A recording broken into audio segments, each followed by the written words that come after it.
Clara Whitmore pressed her last coin into a dying widow's hand and walked away with nothing, not even enough to buy bread for herself.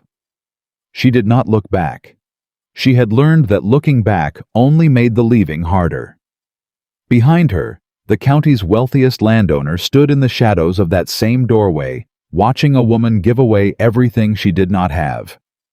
Nathaniel Ashford had attended 100 dinner parties that week.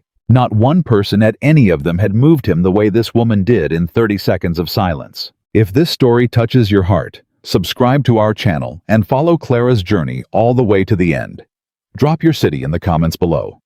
I want to see how far this story travels.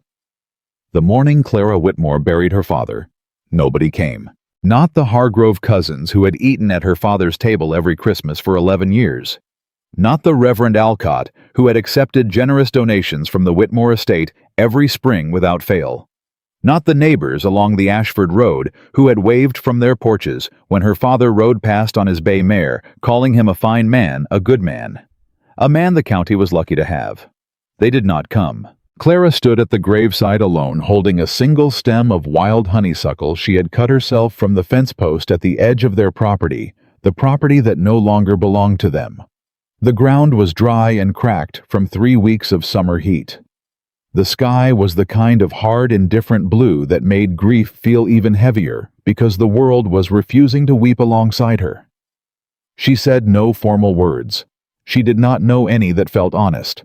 She said only what she meant. "I am going to be all right, Papa. I promise you that." Then she pressed the honeysuckle into the disturbed earth and walked back toward the house to face what was left. What was left was not much. Her father, James Whitmore, had died 3 weeks prior, owing money to 4 different creditors. One county magistrate and her mother's brother, a man named Gerald Pickett, who had arrived on their doorstep the morning after the funeral, wearing his best coat and carrying a copy of a legal document she had never seen before. "You understand what this means," Gerald had said, setting the papers on the kitchen table with the careful satisfaction of a man who had rehearsed this moment. Clara had looked at the document. She had read it twice. Then she had set it down and looked at her uncle. "It means you are taking the house. It means the house transfers to settle the outstanding debt your father incurred. I am simply the instrument of that process, Clara. Do not make this personal. You are taking my home, Gerald. I am going to make it as personal as I please." Gerald had reddened slightly, but held his position.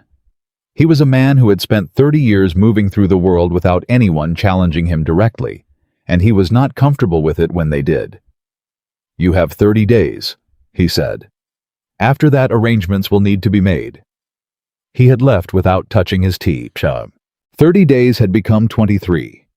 And the arrangements that had been made were not the ones Clara would have chosen.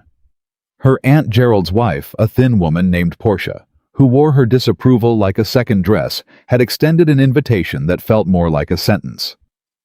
Clara was to come live with them at the Pickett house on the far edge of Sycamore Creek. She would have a room, she would have meals. She would be expected to assist with the household in exchange for both. "You should consider yourself fortunate," Portia had told her. "There are not many who would take in a girl with nothing to offer." Clara had taken a breath slow enough that it did not qualify as a sigh. "I am grateful," she had said. Truly. She was not, but she was practical enough to understand that gratitude, even when it was not entirely genuine, was the language of survival. The Pickett house was 3 miles from the property where Clara had grown up, and every morning she walked those 3 miles for reasons she did not fully explain even to herself. Partly, it was to tend the graves her mother's, which had been there for 11 years, and her father's, which was still raw and new. Partly, it was to remind herself that she had existed before this, that there had been a version of her life that was whole and dignified, and that version was still real, even if it was behind her now. And partly it was simply the walking, the road, the quiet, the 3 miles of Virginia summer that belonged to nobody and therefore belonged to her as much as anyone. That morning, the morning everything changed. She had left the Pickett house at 7:30, carrying a basket she had packed the night before. 2 loaves of bread, A small jar of the herbal tincture she made herself from dried lavender and chamomile, which old Mrs. Hale had told her helped with the fever. A square of soft linen. She had seen the week before that the Dowd family 3/4 of a mile down the creek road was struggling. Their youngest had been sick for 10 days, and their next older boy had taken a bad fall from the fence and wrenched something in his knee that hadn't healed right. Nobody had sent anyone to help them. Clara had what little she had, so she went. Mrs. Dowd answered the door with the look of a woman who had been holding herself together through determination alone for too long. She was perhaps 40, but the summer and the worry had added years to her face. Her youngest was on a pallet near the fireplace, flushed and restless. The older boy was sitting at the table, his legs stretched out stiff in front of him, trying to look less miserable than he was. "Miss Whitmore," Mrs. Dowd's voice broke slightly on the second word. "You did not have to—" "I was coming this way," Clara said. It was a lie so gentle it barely counted as one. "I brought some bread, and this, it is not medicine exactly, but it helps with sleep, and it takes the edge off the fever. My mother used it." She set the basket on the table and knelt beside the pallet to check the boy. He looked up at her with the heavy liquid eyes of a child too tired to be frightened anymore, and she put her hand on his forehead and felt the heat there. "He needs water, more than he is likely getting. Keep him cool, and if the fever hasn't broken by Thursday, send your husband for the doctor. Do not wait longer than that." "The doctor costs—" "I know what the doctor costs." Clara looked up at her. "Send anyway. Some things cost more if you wait." Mrs. Dowd nodded. Her eyes were bright. "You are a good woman, Miss Whitmore." Clara rose from the floor and picked up her empty basket. "I am a woman with a basket and some bread and a long walk ahead of me," she said. "Give my best to your husband." She was halfway across the open field between the Dowd property and the bridge over Painter's Creek when she heard it. The sound was sharp and wrong, a crack of wood, the high screaming protest of a horse that had been startled badly, and then a crash that was heavy enough to shake the ground slightly, even at the distance she was standing.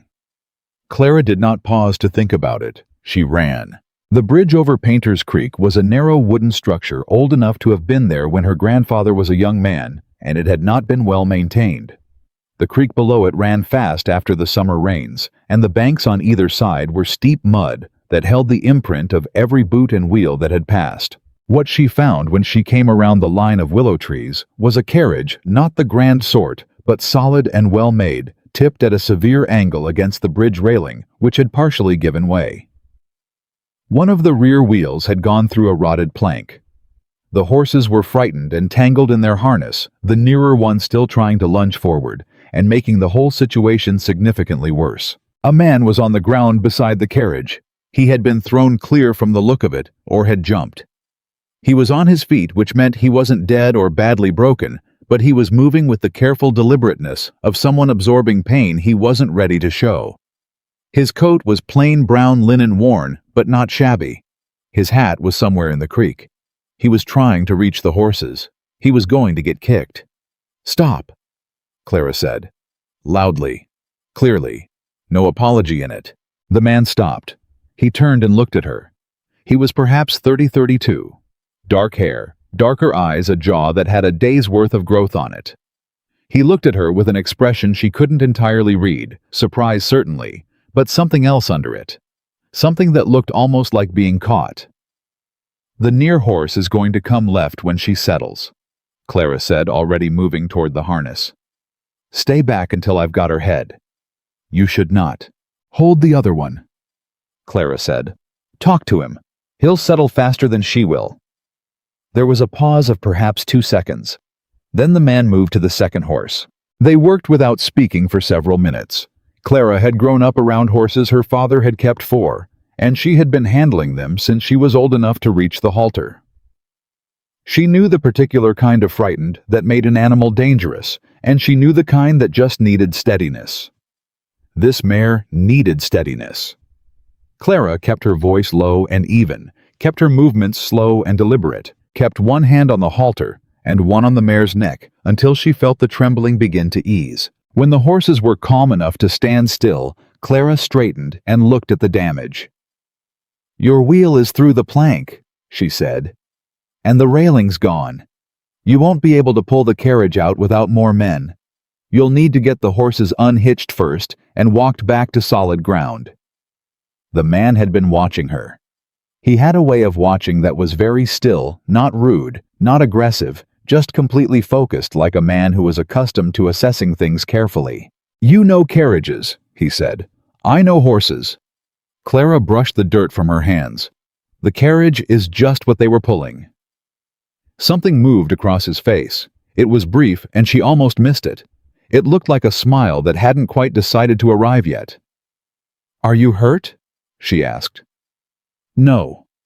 She looked at him. The way he was holding his left side told a different story. "Your ribs." He glanced down slightly, then back at her. "It's nothing serious." "Probably not. But you ought to wrap them."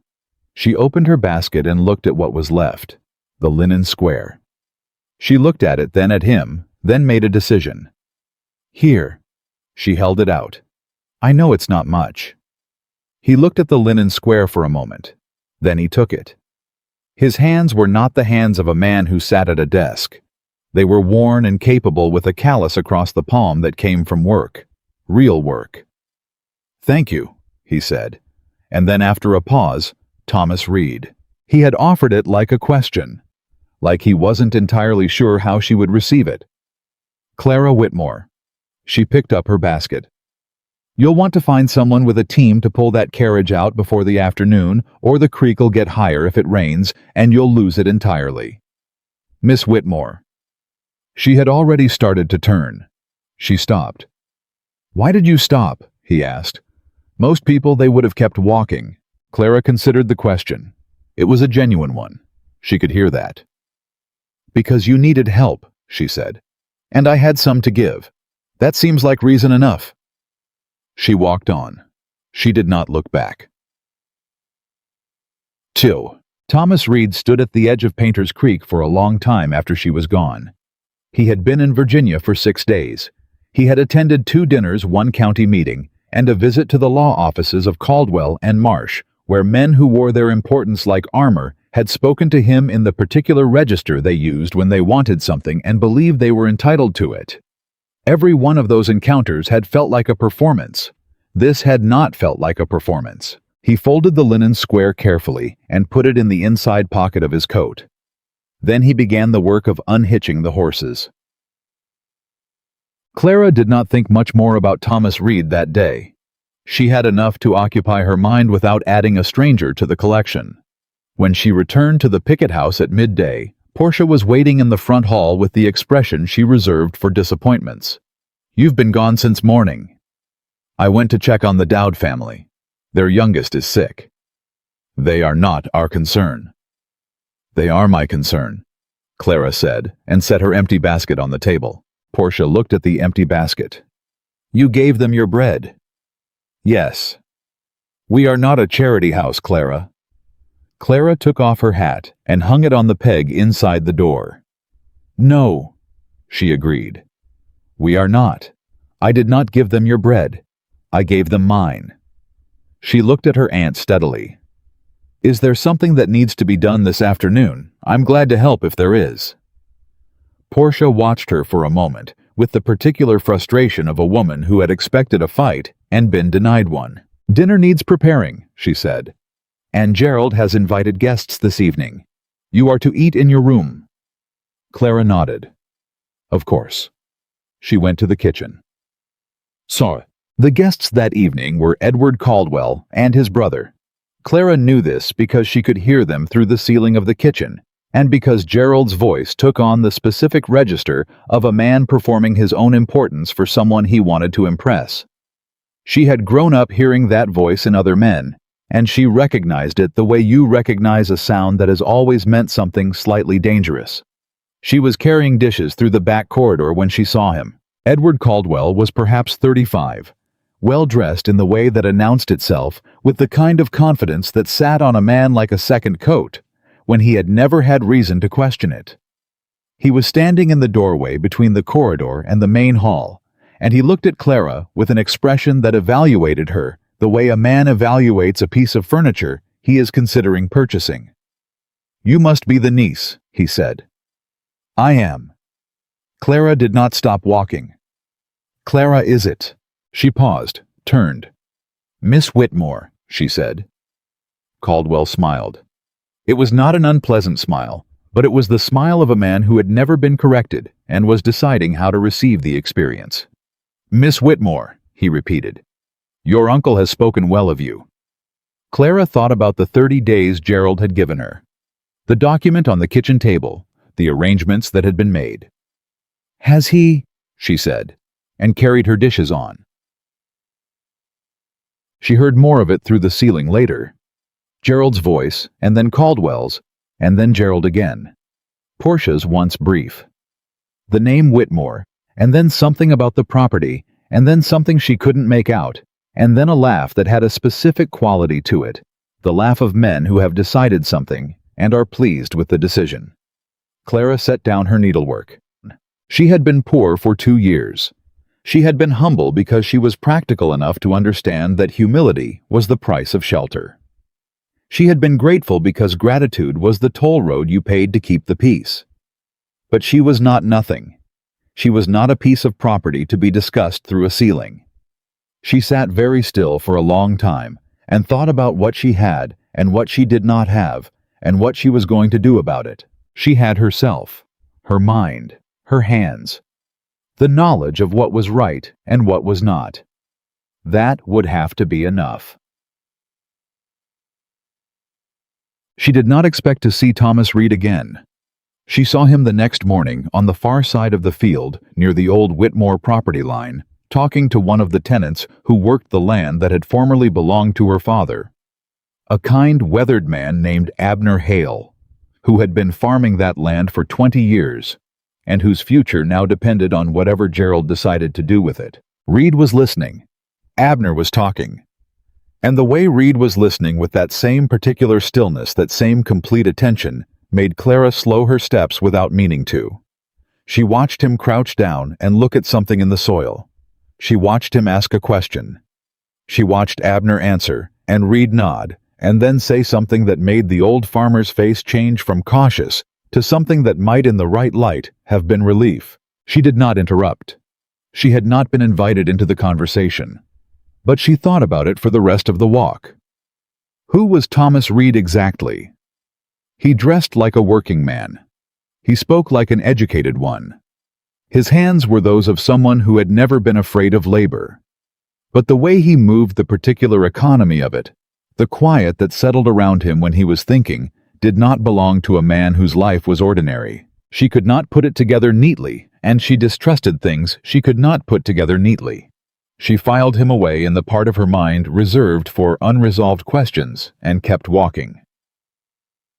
She passed Abner Hale on his way back toward the farm shed.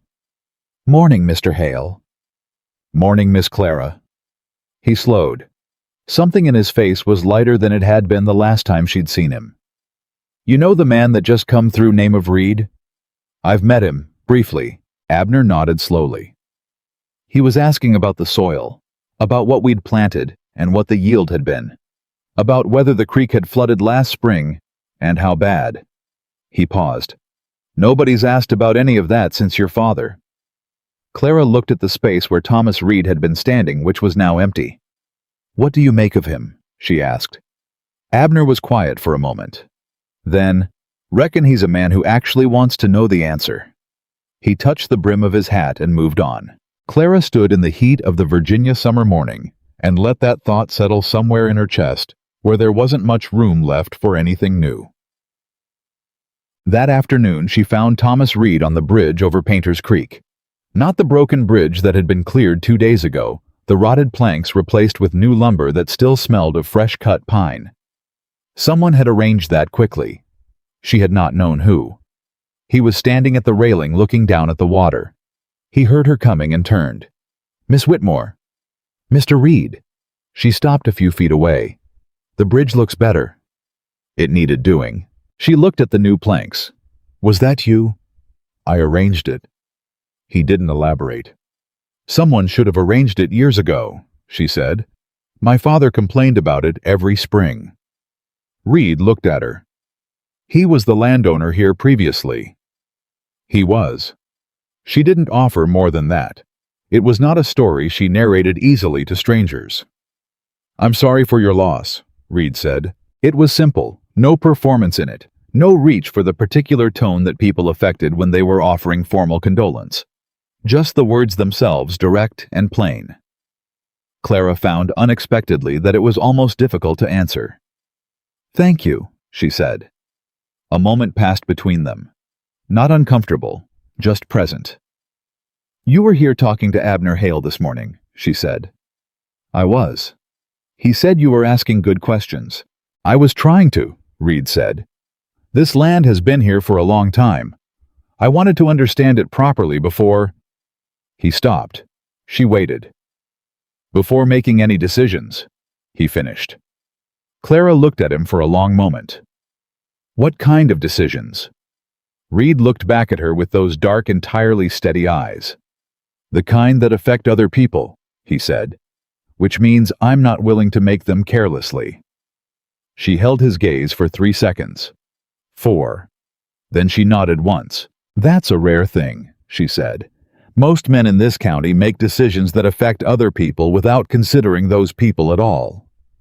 Reed said nothing, but the muscle in his jaw shifted almost imperceptibly. "Good afternoon, Mr. Reed," she said.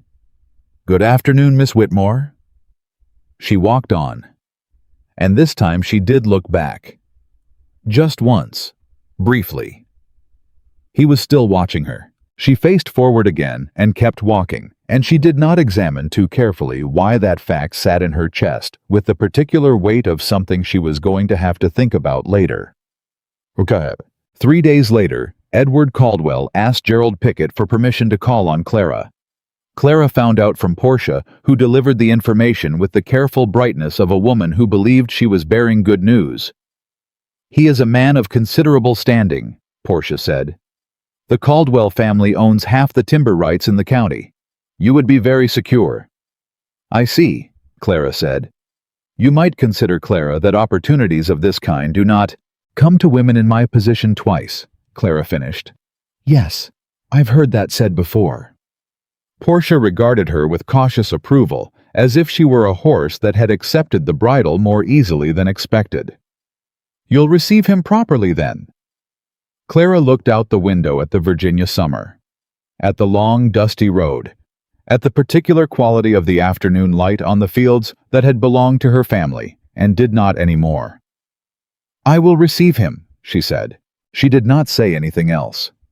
But somewhere in the back of her mind, in the part reserved for unresolved questions and things she was going to have to think about later, a door had shifted slightly on its hinges, not opened, just moved.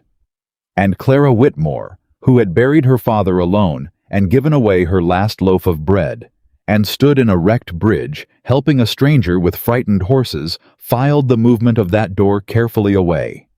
She was going to need everything she had. What was coming was not going to be simple, and she was not, as Portia liked to believe, the kind of woman who needed to be told what to do with the door.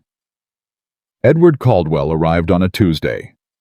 He came in a good carriage with polished fittings, wearing a coat that cost more than Clara had spent on food in the past 6 months. He stepped down with the easy confidence of a man who had never once in his life arrived somewhere and wondered whether he was welcome. Gerald met him at the door.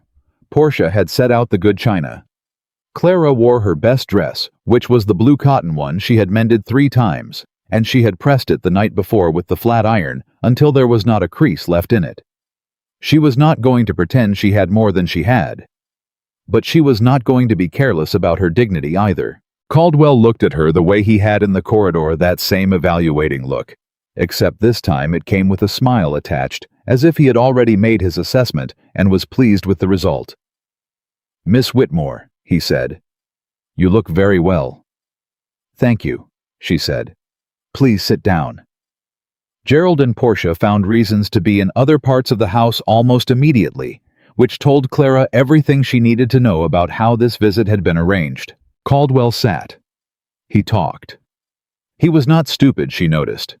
He was charming in the particular way of men who had learned that charm was a useful instrument, the way a hammer was useful, not because they loved hammering, but because things needed driving in. He talked about his property, his prospects, the timber business his father had built and that he had expanded.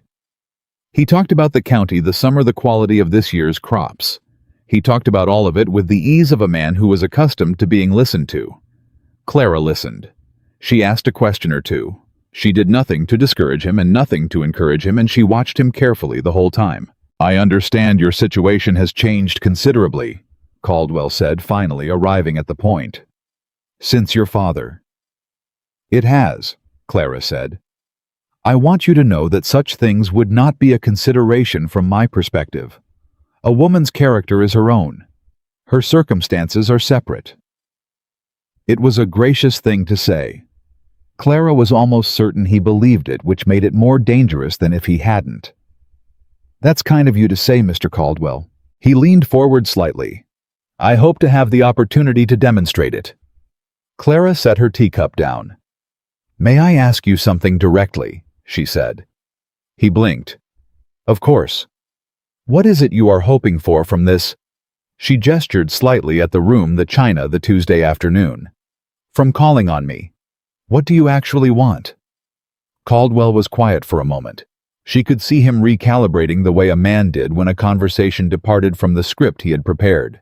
"I would like to know you better," he said, "and perhaps in time to offer you a more secure future than your present circumstances allow." Clara nodded slowly. "That's honest." "I try to be." She looked at him steadily. "Then I will be honest as well. I am not in a position to refuse conversation, Mr. Caldwell. I am living in my uncle's house on his generosity, and I am aware of what that means. But I want you to understand something clearly, so there is no confusion later." She folded her hands in her lap. "I am not a transaction. I will not be treated as one.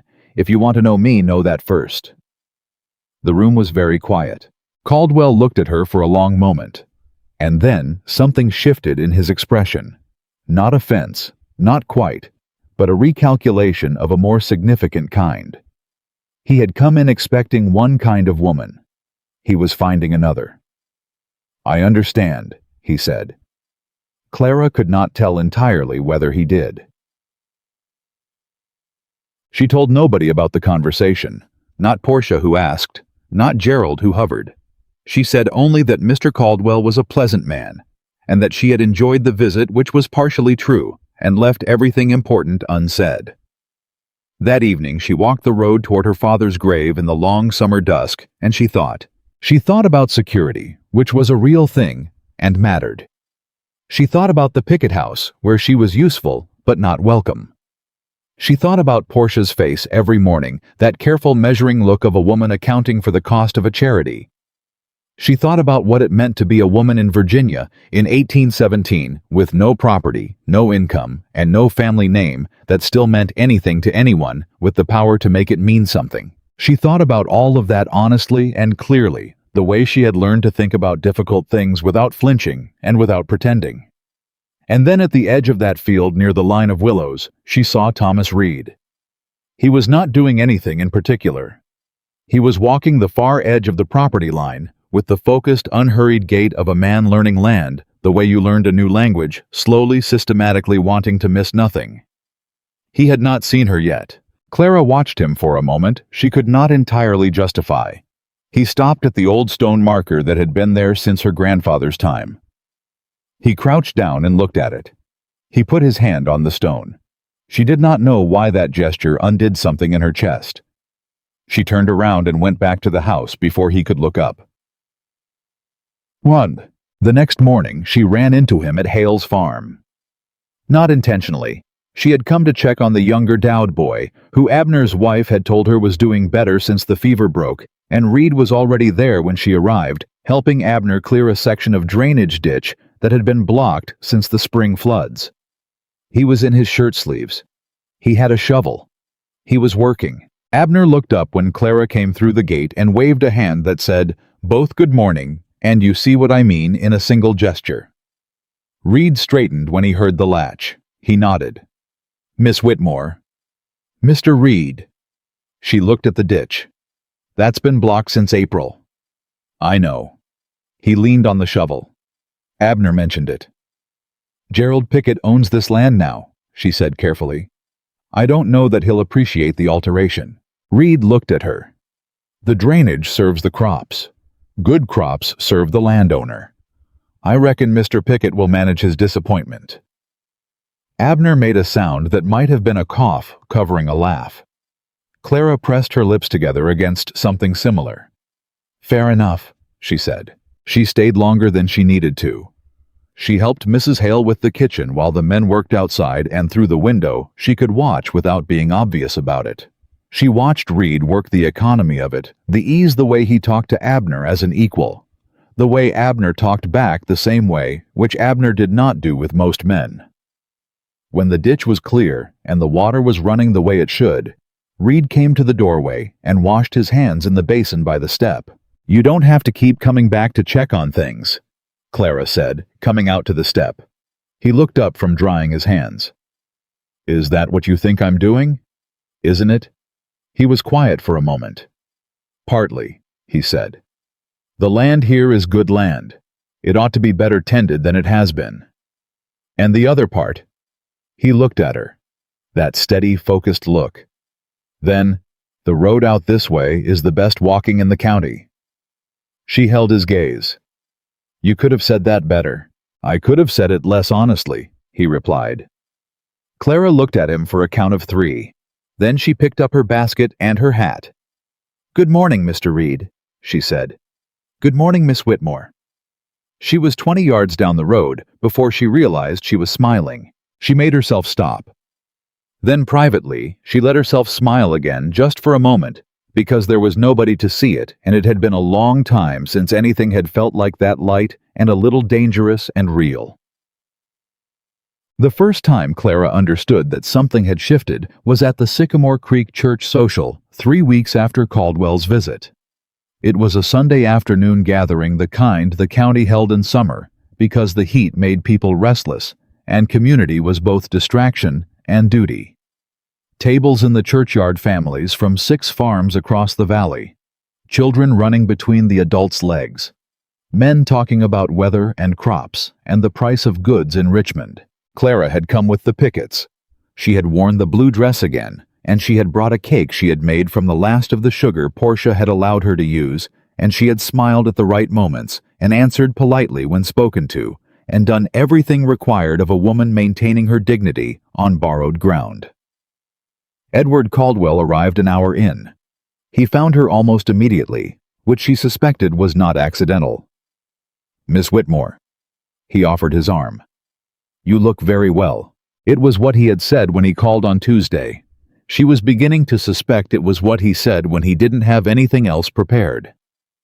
She took his arm, because refusing it in front of half the county would have required a level of boldness she was not yet ready to spend. They walked. He talked.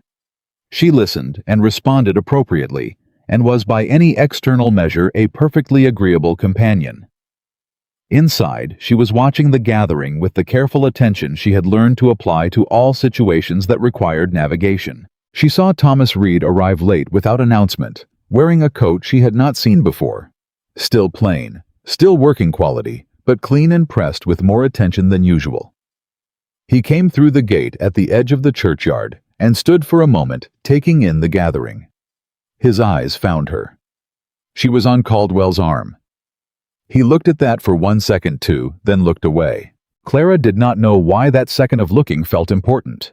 She filed it where she filed things she needed to examine later. Caldwell saw the direction of her glance. You know Thomas Reed? He asked.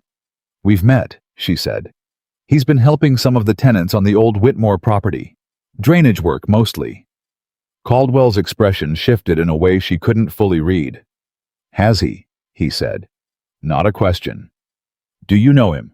By reputation, Caldwell said. And then, with the careful tone of a man measuring his words, he works for the Ashford estate. Some kind of surveying capacity, I believe. Maps the land, assesses the holdings. I see, Clara said. She kept her voice even.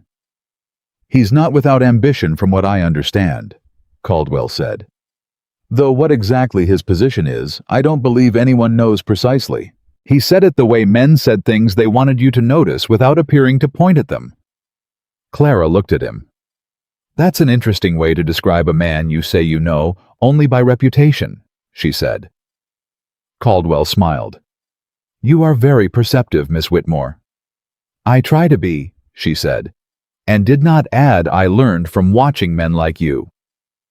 Reed worked his way around the gathering in the unhurried way that was particular to him. He spoke to Abner Hale. He spoke to two other farmers she recognized from the valley. He accepted a cup of something from Mrs. Marsh's table and drank it, standing watching the gathering with that same evaluating quiet.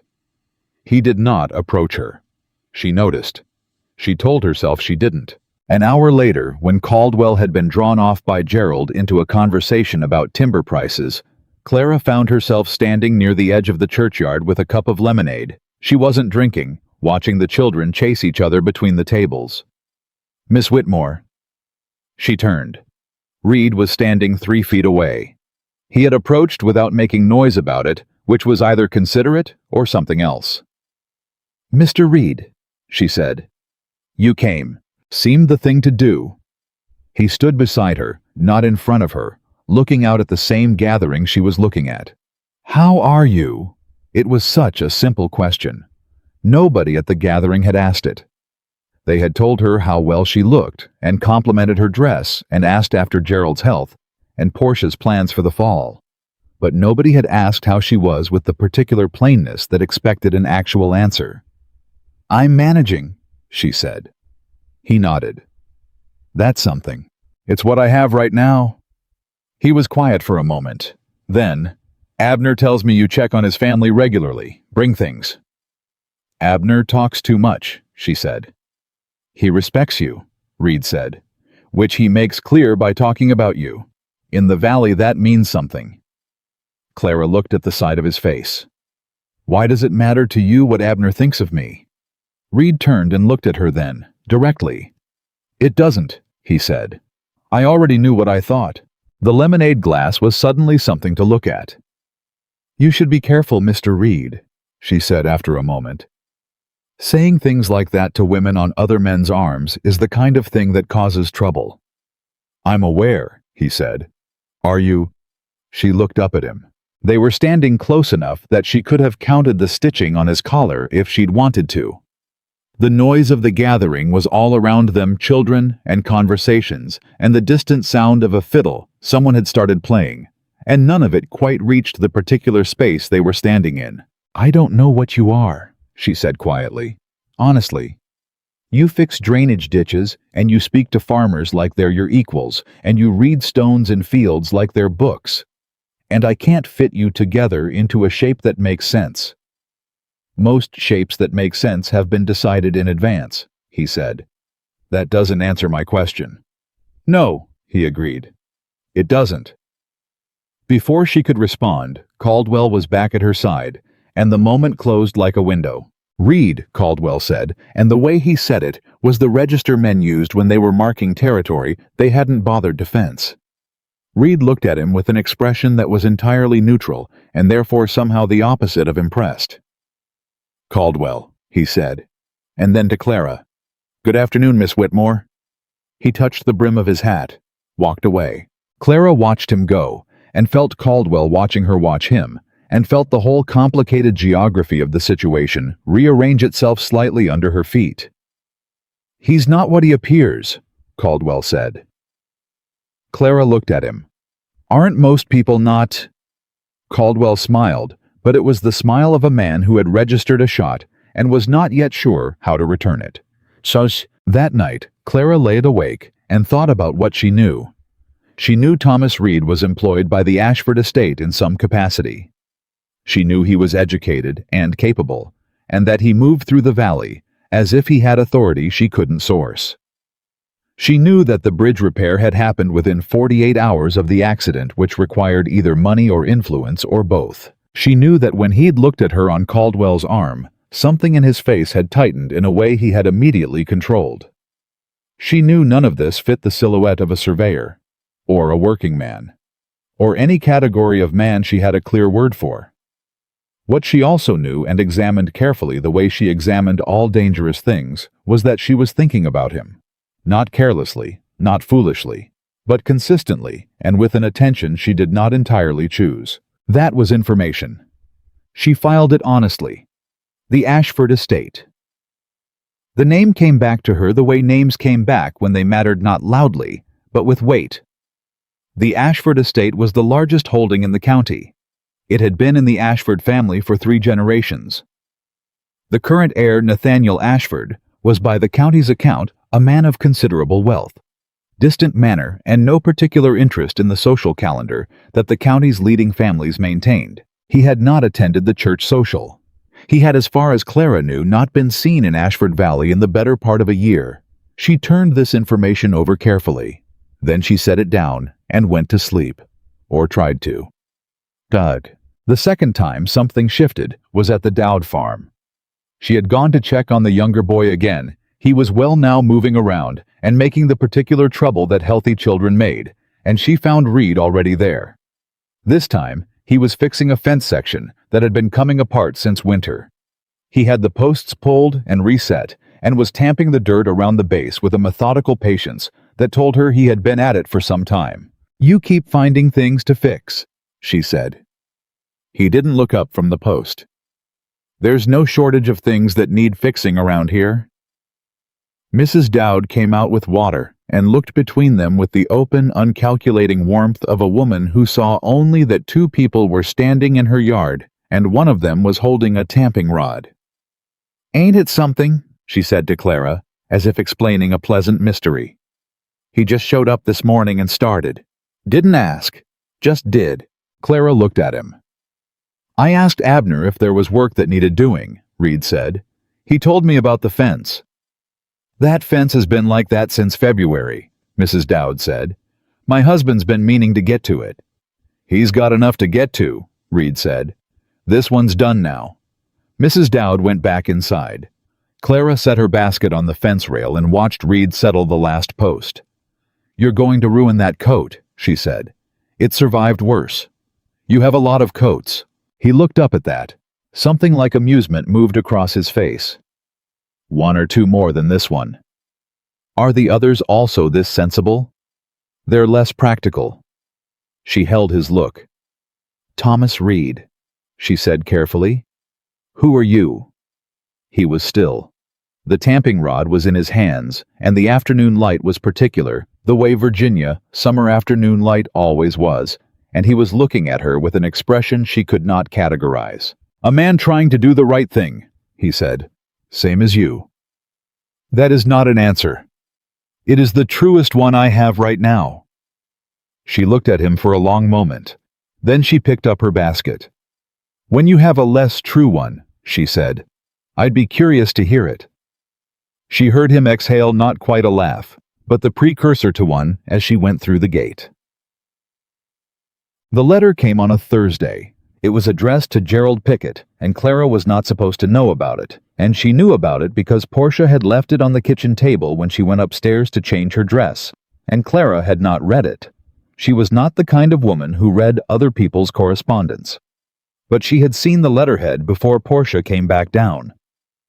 Ashford Estate, Ashford Valley, Virginia.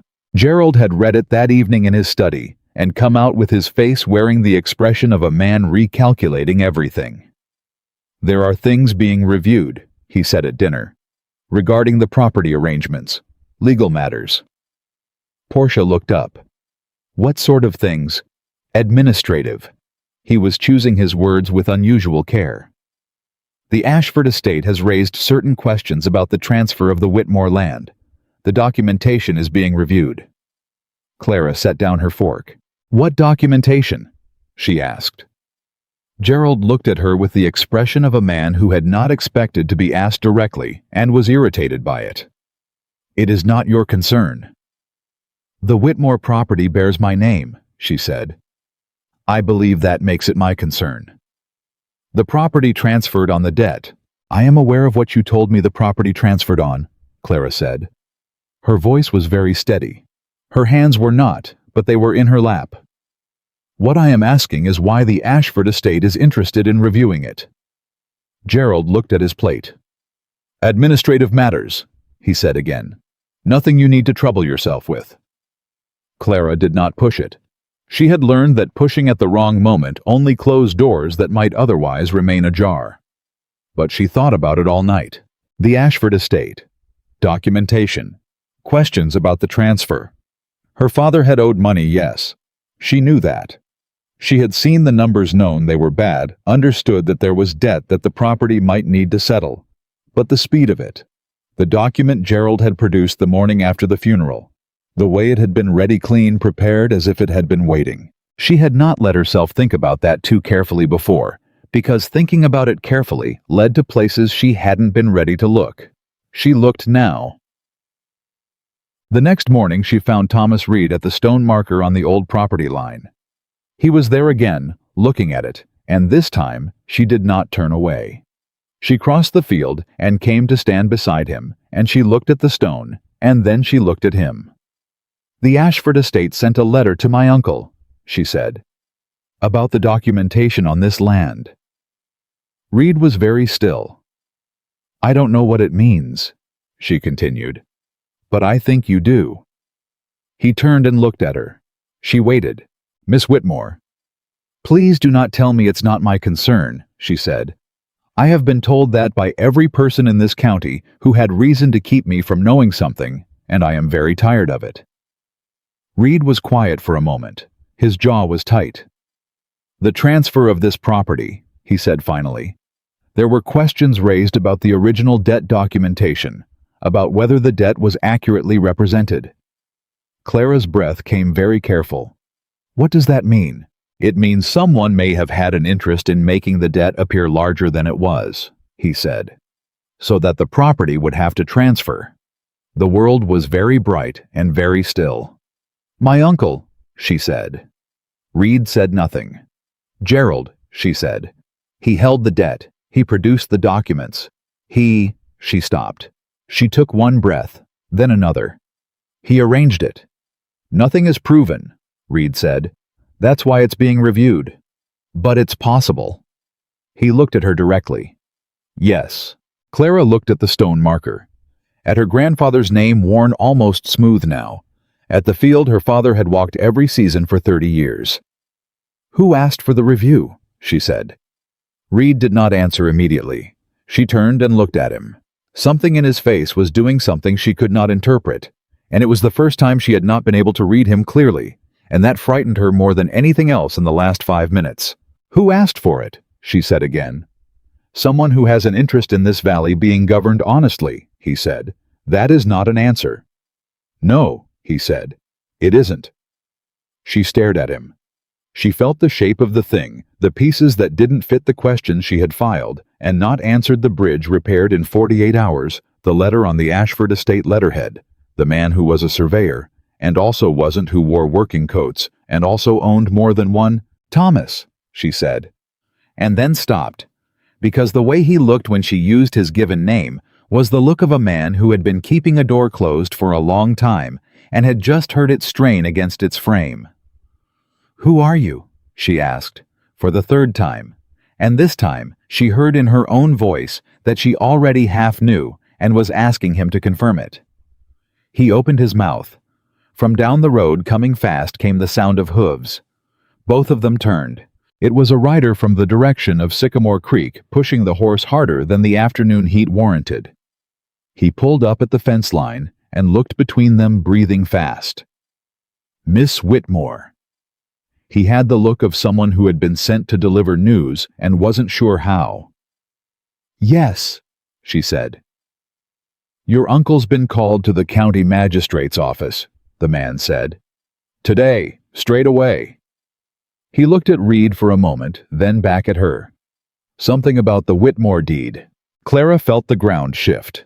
She turned back to Reed. He was already looking at her, and in his eyes was something she had not seen there before, not guilt exactly, but the particular expression of a man who knows a thing is about to come undone, and is not sorry, but is very sorry about the cost. "You should come," he said. "You have every right to be there." You knew this was happening today, she said. He held her gaze. He did not deny it. Clara looked at him for one long moment. This man, with his plain coat and his working hands, and his questions about drainage ditches, and his name. She had used without thinking, and the look on his face she could not bear to look away from. And then she picked up her basket, and she squared her shoulders, and she started down the road toward Sycamore Creek.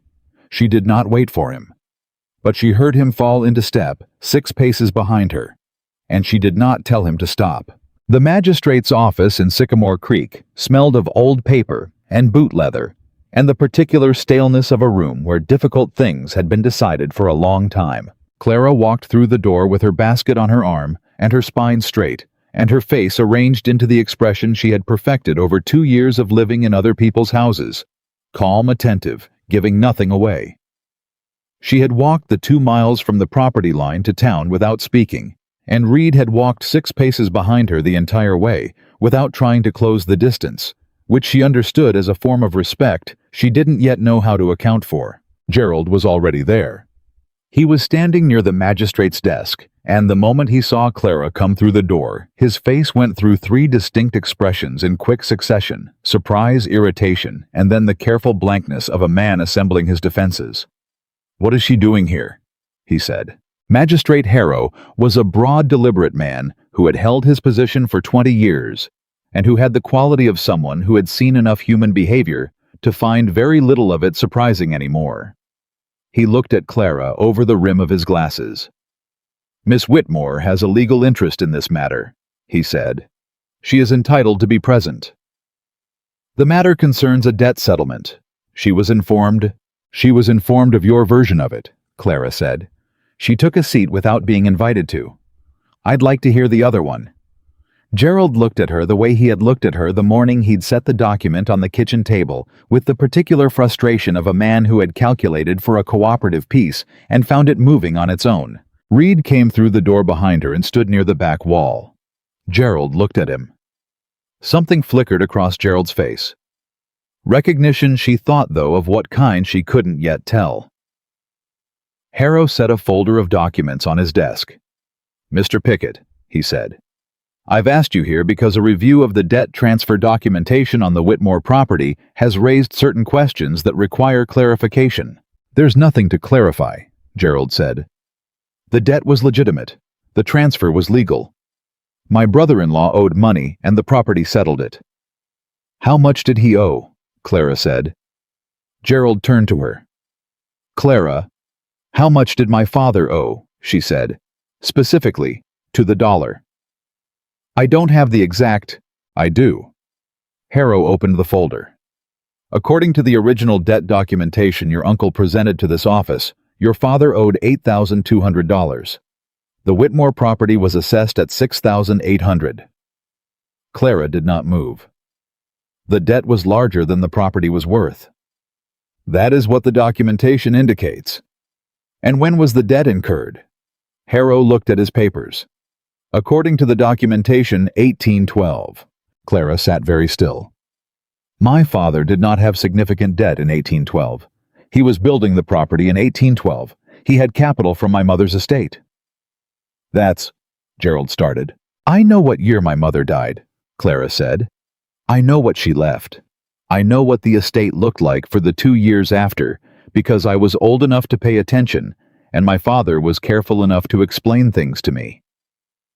She looked at Harrow. "The numbers don't match. The year doesn't match. That debt was not what Gerald told you it was." The room was very quiet. Harrow looked at the documents. Then he looked at Gerald. Gerald straightened. "These are questions of interpretation. These are questions of arithmetic," Clara said, "which is not generally subject to interpretation." Gerald turned on her with a sharpness he had been keeping below the surface for 2 years. "You have no standing in this room. You have no legal position, no documentation of your own, nothing to present." "I have my father's ledger books," she said. The room went quieter. Gerald's face went still in the way faces went still when they had been struck somewhere that mattered. "His private accounts," she continued. He kept them himself, every year from 1808 until the month before he died. I have all of them. She kept her voice even. She kept her hands in her lap. I have had them for 2 years, Gerald. I took them the day after your visit before I left the house. I did not know exactly why, but I knew you had come prepared, and I thought I should be prepared too. It was not entirely true she had taken the ledgers because they were her father's and she couldn't bear to leave them, but the effect was the same, and she was not going to explain the difference between practical foresight and grief to Gerald Pickett. Gerald looked at her for a long moment. Then he looked at Thomas Reed. You, he said. You brought this. You've been... He stopped, started again. Who are you exactly? Because I have made inquiries, and nobody in this county has any account of a Thomas Reed employed by the Ashford estate. The room tilted. Clara looked at Reed. He was standing at the back wall with his hands quiet at his sides, and his face had the particular stillness of a man who has arrived at a moment he knew was coming and has already decided how he is going to meet it. My name is Thomas Reed, he said. That part is true enough. And the rest, Gerald said. Reed looked at Clara. She looked back at him. She felt it again, that straining against the frame the door about to give, and she felt something in her chest tighten around a question she did not yet want to answer. The rest, Reed said, can wait until this matter is resolved. Gerald stared at him. I want to know who I am dealing with. You are dealing with a man who has significant concerns about how this transfer was conducted, Reed said. His voice had changed. Not dramatically, not theatrical. Nothing performed about it, but it had settled into something that had more weight than the voice he had been using for the past 3 weeks. The voice of a man who was accustomed to being listened to. And those concerns have been formally raised with this office, which is why we are all here. Harrow cleared his throat. The documentation will need to be reviewed in full, he said. I am requesting that both parties submit any supporting records to this office within 10 days. At that time, a formal hearing will be convened. He looked at Gerald.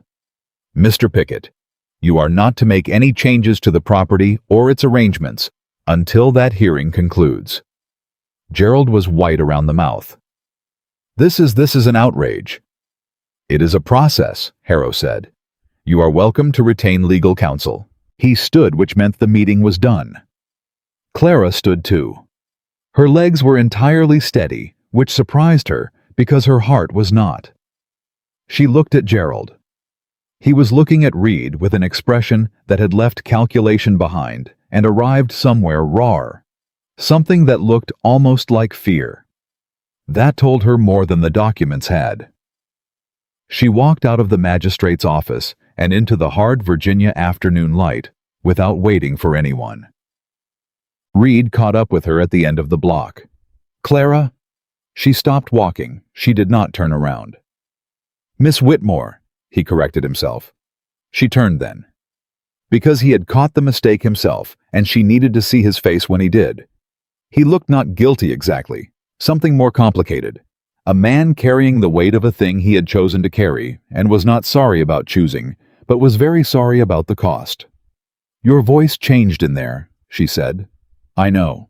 And Gerald recognized you. Not your name. You. Reed said nothing, which was itself an answer. The bridge, she said. The letter from the Ashford estate. The questions about the documentation. The fact that you walked onto Whitmore land like you had every right to be there. She looked at him. Thomas Reed, surveyor, who can repair bridges in 2 days and arrange magistrate reviews and owns more than one coat. He held her gaze. Tell me I'm wrong, she said. About any of it. He didn't. Clara felt the ground move in the particular way it moved when something you had suspected became something you knew. It was not like falling. It was more like stepping down a stair that turned out to be 2 inches lower than expected, a small drop, but enough to change your whole body's sense of where the floor was. Who are you? She said, for the 4th time, quietly, asking him to not make her say the name herself. Reed looked at her for a long moment. The street around them was not empty. There were people coming and going from the market, a man with a cart, 2 women with baskets, and none of it touched the space between them. "Not here," he said. "Not like this." "When?" "Tonight. I will come to the picket house. I will tell you everything. I swear that to you." She studied his face. She was good at reading faces. She had had to become good at it living the way she'd lived, and what she read in his was not evasion. It was a man asking for time to do something correctly. She could deny him that. She could demand the answer right here on the public street. She had standing to do that. But she thought about what she knew of him: the fence posts, the drainage ditch, the careful questions to Abner Hale, the way he'd said her name in the magistrate's office with a correction that had cost him something, the way he'd walked 6 paces behind her so she could set the pace, and she made a decision. "Tonight," she said. "Before dark." He nodded. "Before dark." She walked away. She did not look back this time, not because she didn't want to, but because she needed to look at what was in front of her, which was a road she did not yet know how to navigate, and a truth she was not yet ready to hold. She had 3 hours. She spent them at her father's grave, which was the place she went when she needed to think clearly and couldn't do it anywhere that had other people in it. She sat on the ground beside the stone, and she went through everything she knew in order the way her father had taught her to go through a ledger: start at the beginning, follow the numbers, let the pattern emerge. Thomas Reed. Working coat. Working hands. An educated voice that had changed in the magistrate's office into something that had authority behind it. Gerald's fear when he looked at him. The Ashford estate letterhead. The bridge repaired in 2 days. Caldwell saying he knew Reed only by reputation, in the tone of a man saying something pointed. Nathaniel Ashford. The name was not unfamiliar. It was a name that belonged to this county the way certain trees belong to it, old, deep-rooted, present enough to be taken for granted by people who'd grown up around it. The Ashford family had held the largest estate in the valley for 3 generations. The current heir had not been publicly visible in some time. There were reasons speculated about for that absence depending on who was speculating. She had never had reason to think about Nathaniel Ashford particularly. He had not been part of her world. She thought about him now. She thought about a man who might have reasons to walk this valley quietly, who might have reasons not to introduce himself plainly, who might want to know the land and the people on it and the questions worth asking before anyone knew to perform for him. She thought about a man who had spoken to Abner Hale like his equal and fixed a fence that had been broken since February and asked good questions about drainage ditches. She thought about the way he had looked at her on Caldwell's arm. She thought about the way he had corrected himself from her given name to her formal one in the magistrate's office, and the small cost she had seen in his face when he did.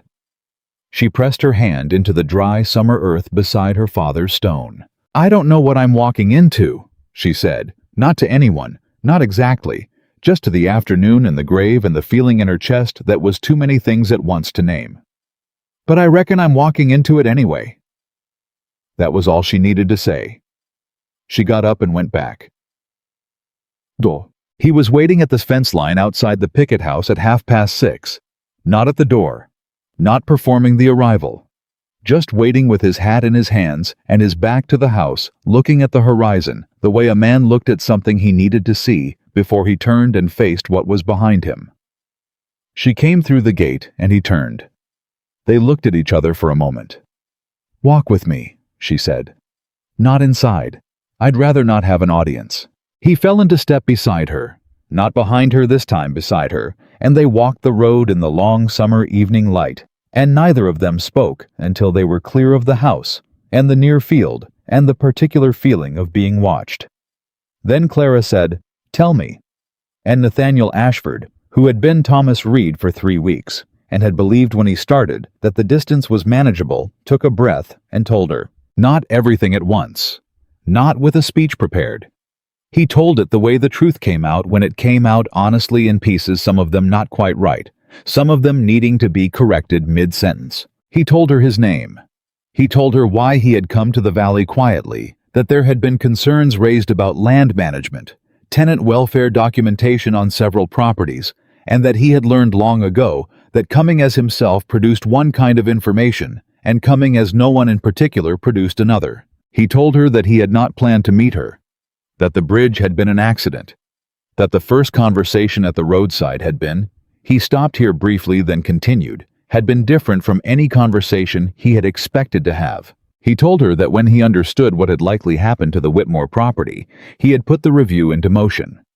That he had not told her because he had not known how to tell her without explaining who he was, and he had not been ready to explain who he was because he had been afraid.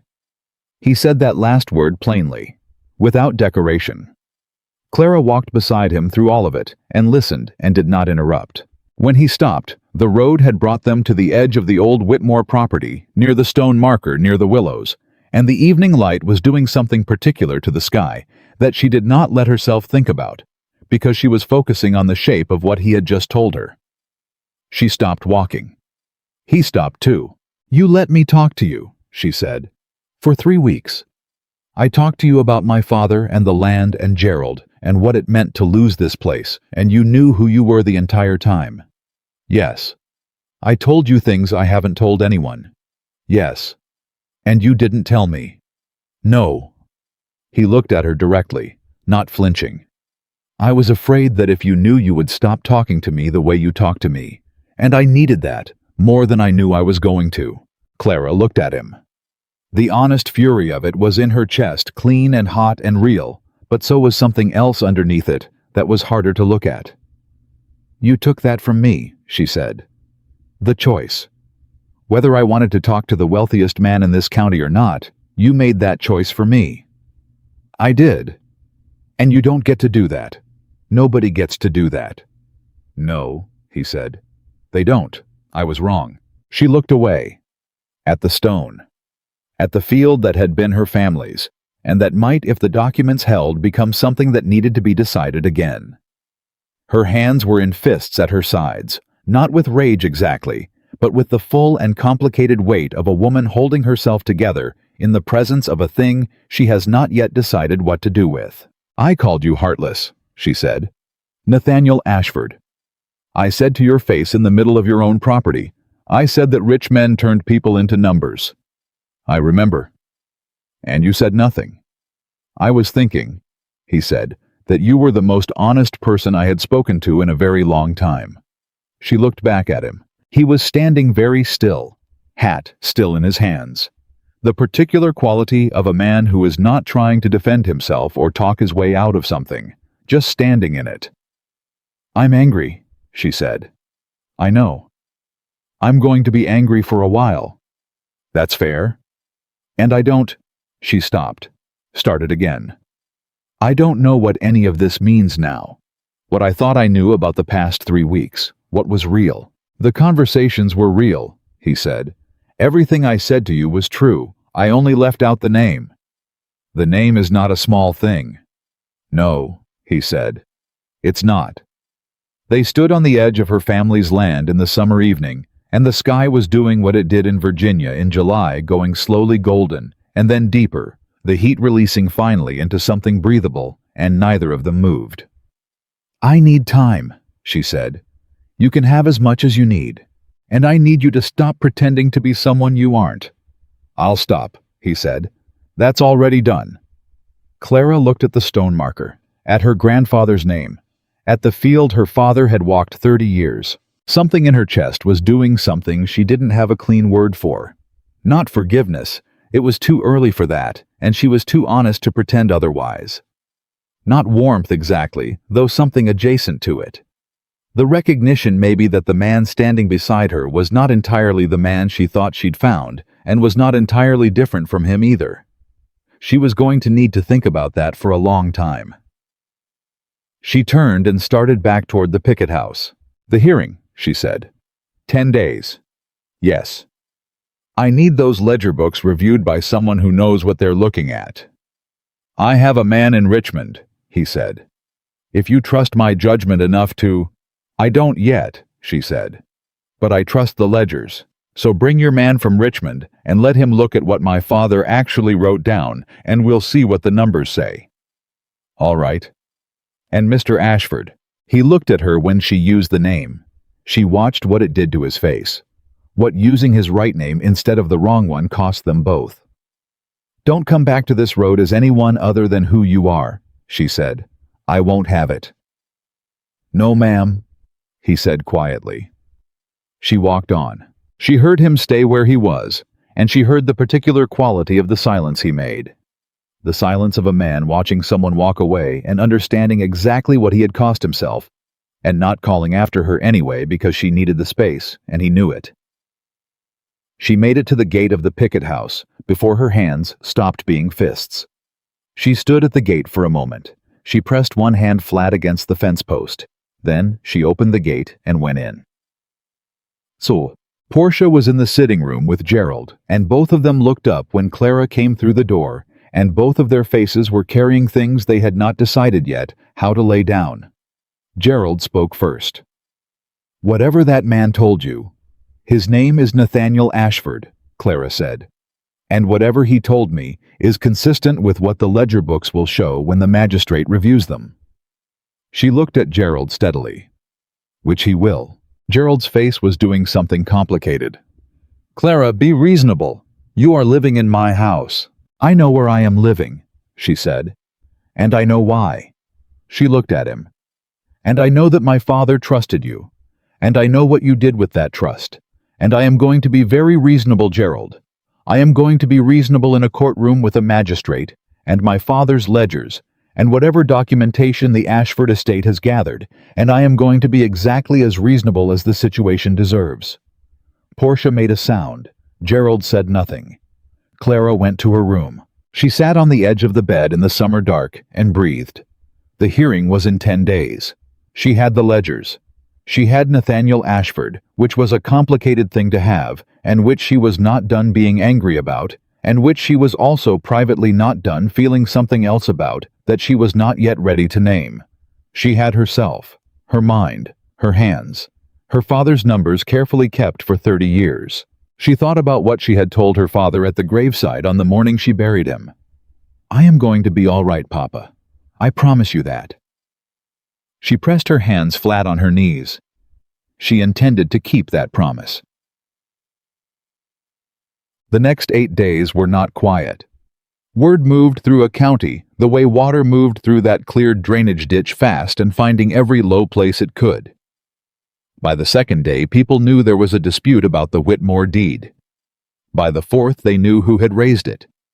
By the sixth, the name Nathaniel Ashford had returned to the mouths of every family in the valley, in the particular tone reserved for things that were large and close and changing. Clara heard about it the way she heard about most things, through fragments. Mrs. Hale, who brought eggs to the picket house on Wednesdays and lingered. 2 women at the well. Abner, who found reasons to talk to her every time she came to the farm. Abner told her what the tenants were saying. They were saying that Ashford had come home. They were saying that there were going to be changes. They were saying it in the careful, guarded tone of people who had been promised things before and knew what that cost when it didn't come true. But underneath the caution was something else. Something that felt to Clara like the particular quality of a field after a long drought, when the air finally begins to smell like rain. Edward Caldwell called on her on the 7th day. He did not come in. She met him at the door, and he stood on the step with a face that was carefully composed over something considerably less composed underneath. "I wanted to make sure you were all right," he said, "given the circumstances." "I'm all right," she said. "Thank you for coming." He looked at her for a moment. "You know what this means if the deed transfer is voided." "I know what I hope it means. You'd get the property back. The house."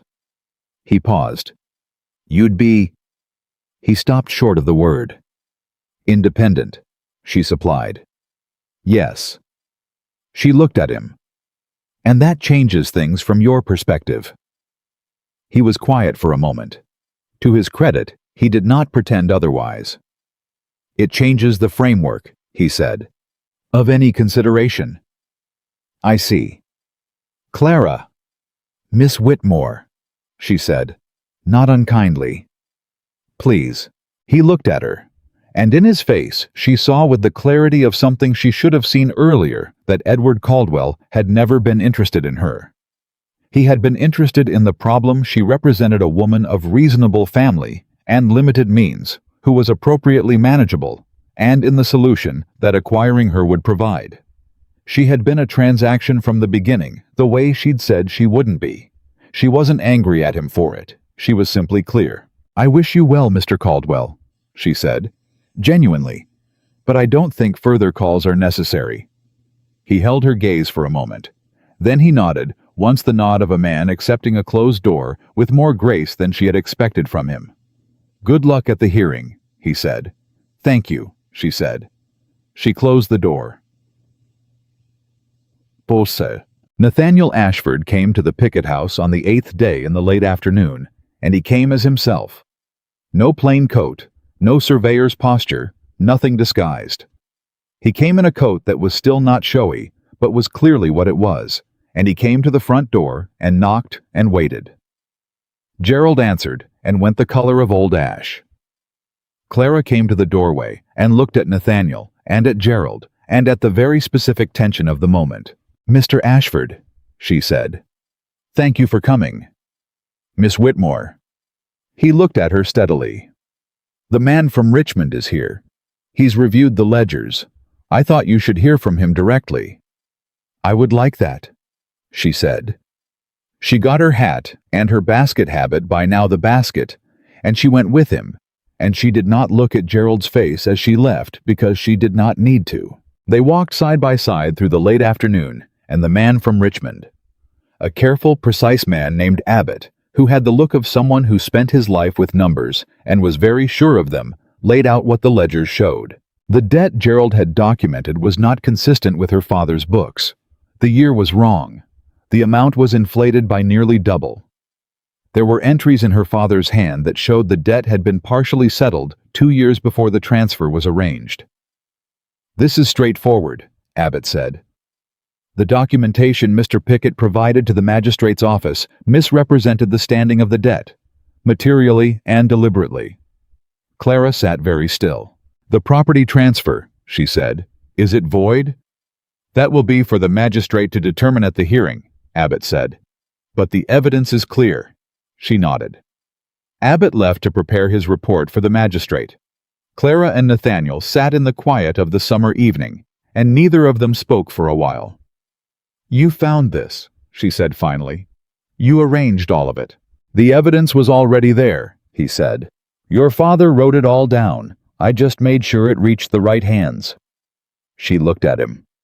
At the face she had learned over 3 weeks as one person and was still learning as another. At the jaw that held the same tension it had always held. At the eyes that were the same regardless of the name. "I'm still angry," she said. "I know. But I'm grateful," she said. "Both things are true at once."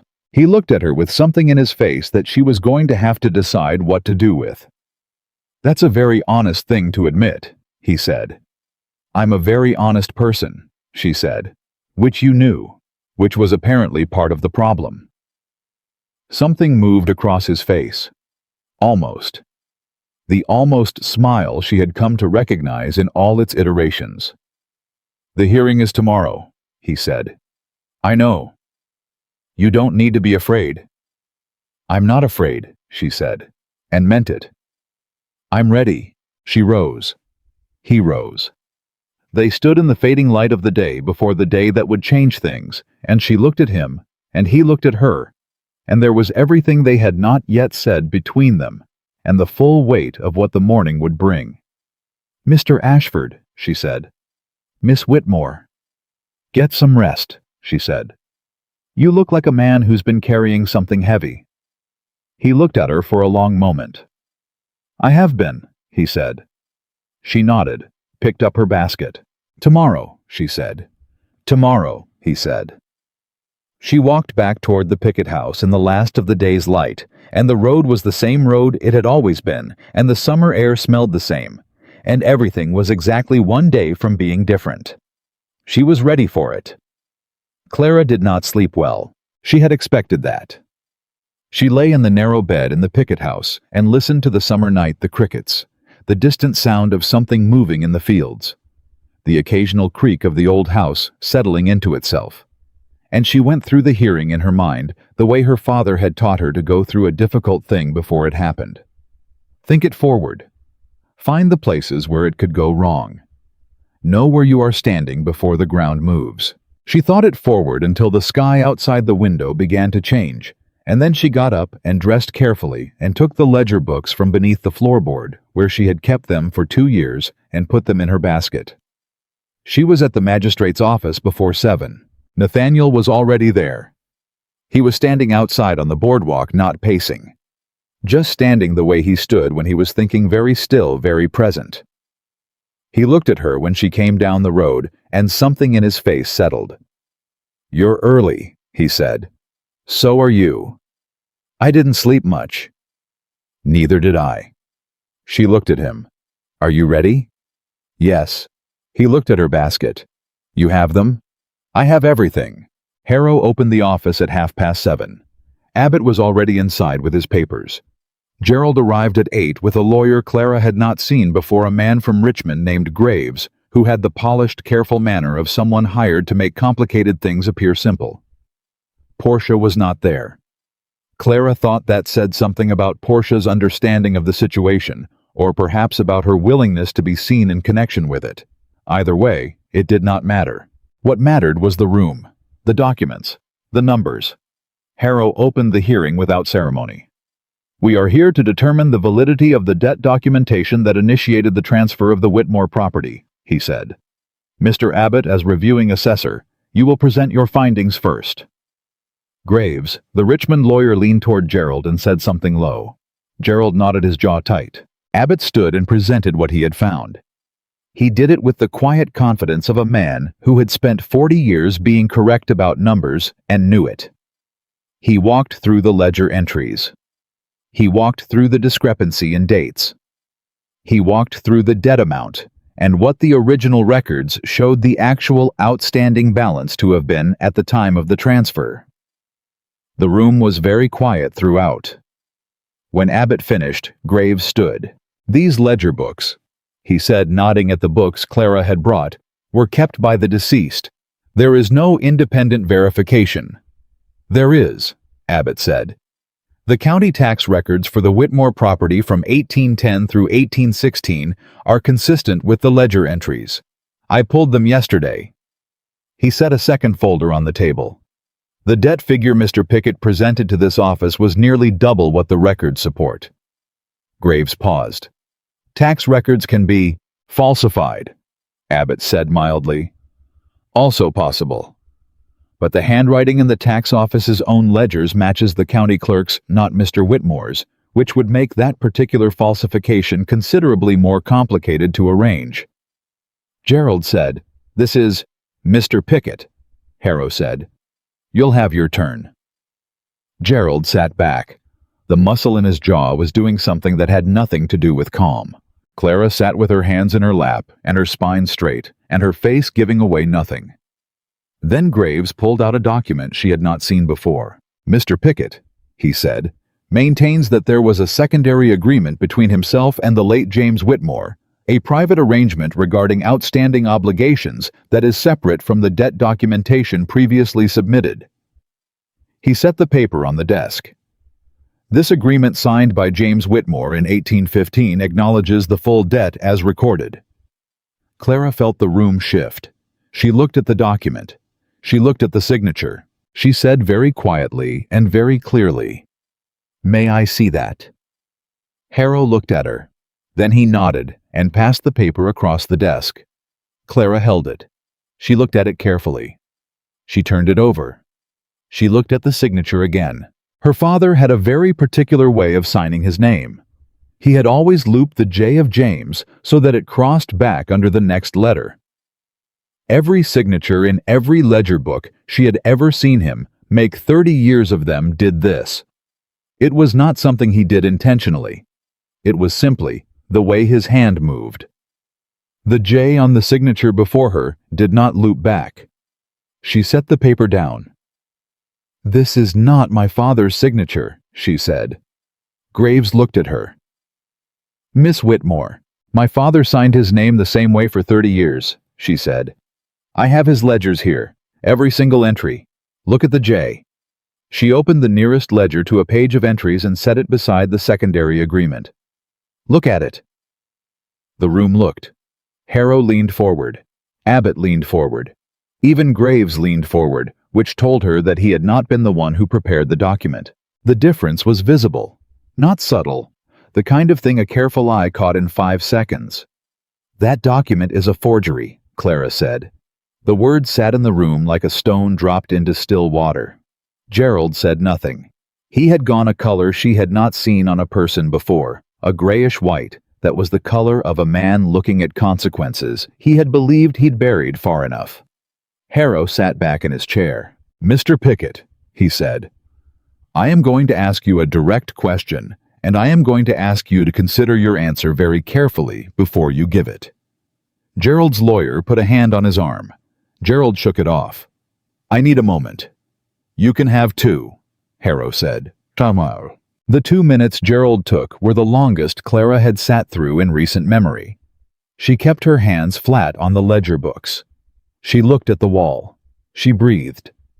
Nathaniel, sitting beside her, did not speak. But at some point his hand moved slightly on the table, just a fraction, so that the edge of it was a half-inch from hers. Not touching, just present. She did not move her hand away. Gerald came back from wherever he had gone inside himself, looking like a man who had set down a very heavy bag, and was not sure whether the relief was worth what came next.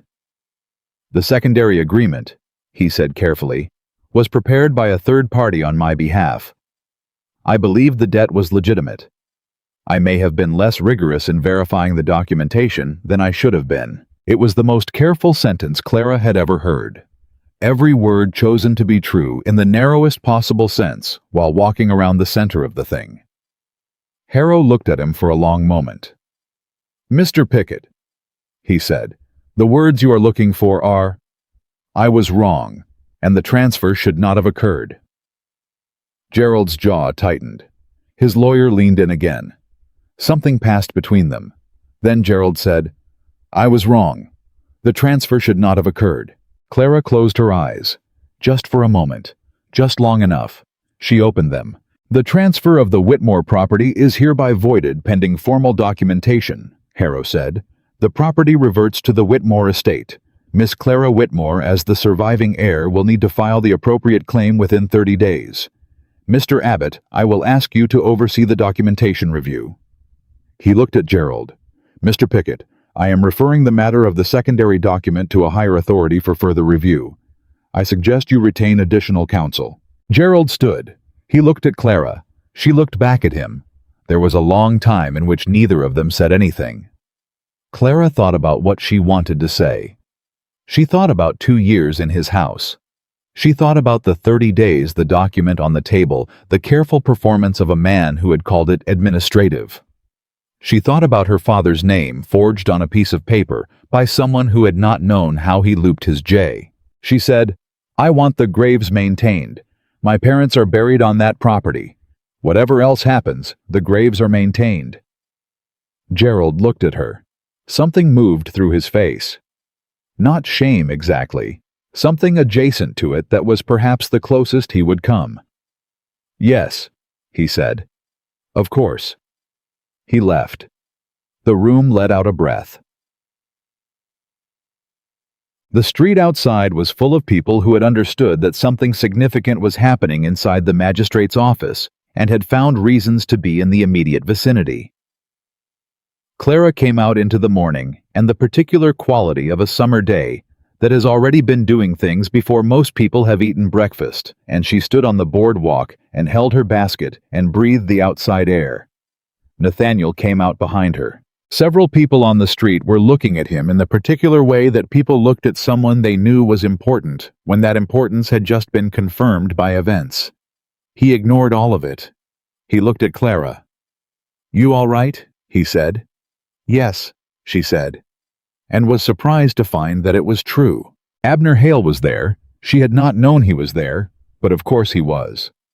He pushed through from the edge of the small crowd and came to her with his hat in his hands and his weathered face doing something that was trying not to be emotion and not quite succeeding.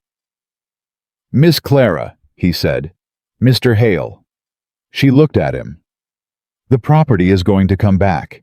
It will take some time to sort through the legal matters, but—" "I know," he said. "Word travels." He looked at her and then at Nathaniel and then back at her. "Your father would have been—" He stopped, set his jaw, tried again. "He would have been proud of you, miss. Real proud." Clara felt the back of her throat do something she was not going to let happen in the middle of the street. "Thank you, Abner," she said. He nodded and stepped back. She could see behind him 2 or 3 other families she recognized. Mrs. Dowd, with her hand on her oldest boy's shoulder. A pair of women from the Creek Road who had known her mother. They were all looking at her with something that took her a moment to identify, because it had been long enough since she'd seen it directed at her that it felt almost unfamiliar. It was respect, not the performing kind, not the careful kind that people offered to wealth and position. The kind that came from watching someone do a hard thing and not flinch. She held it for a moment, that feeling, and then she put her hat on and picked up her basket and turned to the road. She did not go back to the picket house that day, not to collect her things that could wait, not to speak to Portia, who had not been there and therefore had not seen anything. She went instead to her father's property, her property. And she stood in the yard of the house that had been closed up for 2 years and she looked at it. It needed work. 2 summers of no maintenance had done what 2 summers did. The fence along the east side was the way the Dowd fence had been in February. The kitchen garden was overgrown. A section of the porch roof had come loose and was sitting at a slight angle that made it look like a raised eyebrow.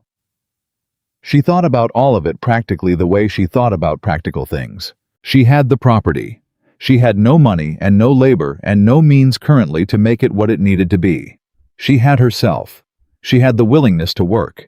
She had, and she was not yet sure what to do with this Nathaniel Ashford, who was standing 30 feet away, letting her have the moment without inserting himself into it, because he had learned something in the past weeks about when to be present and when to simply be near. She turned. "I need to hire workers," she said, "to get the house habitable again. I don't have money to pay them." He looked at her. "I do." "I know you do," she said. "That's not the question. The question is whether I can accept that without it meaning something I haven't decided it means yet." He was quiet for a moment. "What if it were a loan?" he said. "Formal, documented, terms in writing."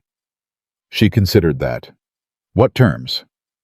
"You pay it back when you can. There's no other condition." "No other condition. None," he said. "The loan is the loan. Whatever else is between us is something else entirely, and it's not attached to this." Clara looked at him.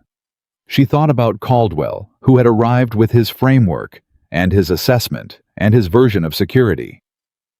She thought about the difference between a man who made you a transaction and a man who looked you in the eye and said, "This part has no conditions."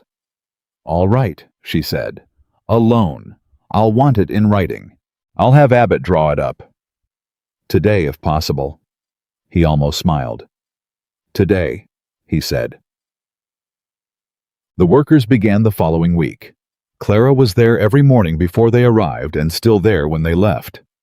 She worked alongside them when it was appropriate and directed them when it was not, and she learned quickly that she had more knowledge of what the house needed than she had realized. She had watched her father maintain it for 20 years, and the information was in her hands, the way practical things were stored below the level of thought. Nathaniel came by on the 3rd day. He came in the same coat she had first seen him in, which she was beginning to think was a deliberate choice, a way of saying this is still the same person you talked to on the road. She allowed it as a communication. She was not yet sure she fully believed it, but she was willing to allow it. He helped with the fence.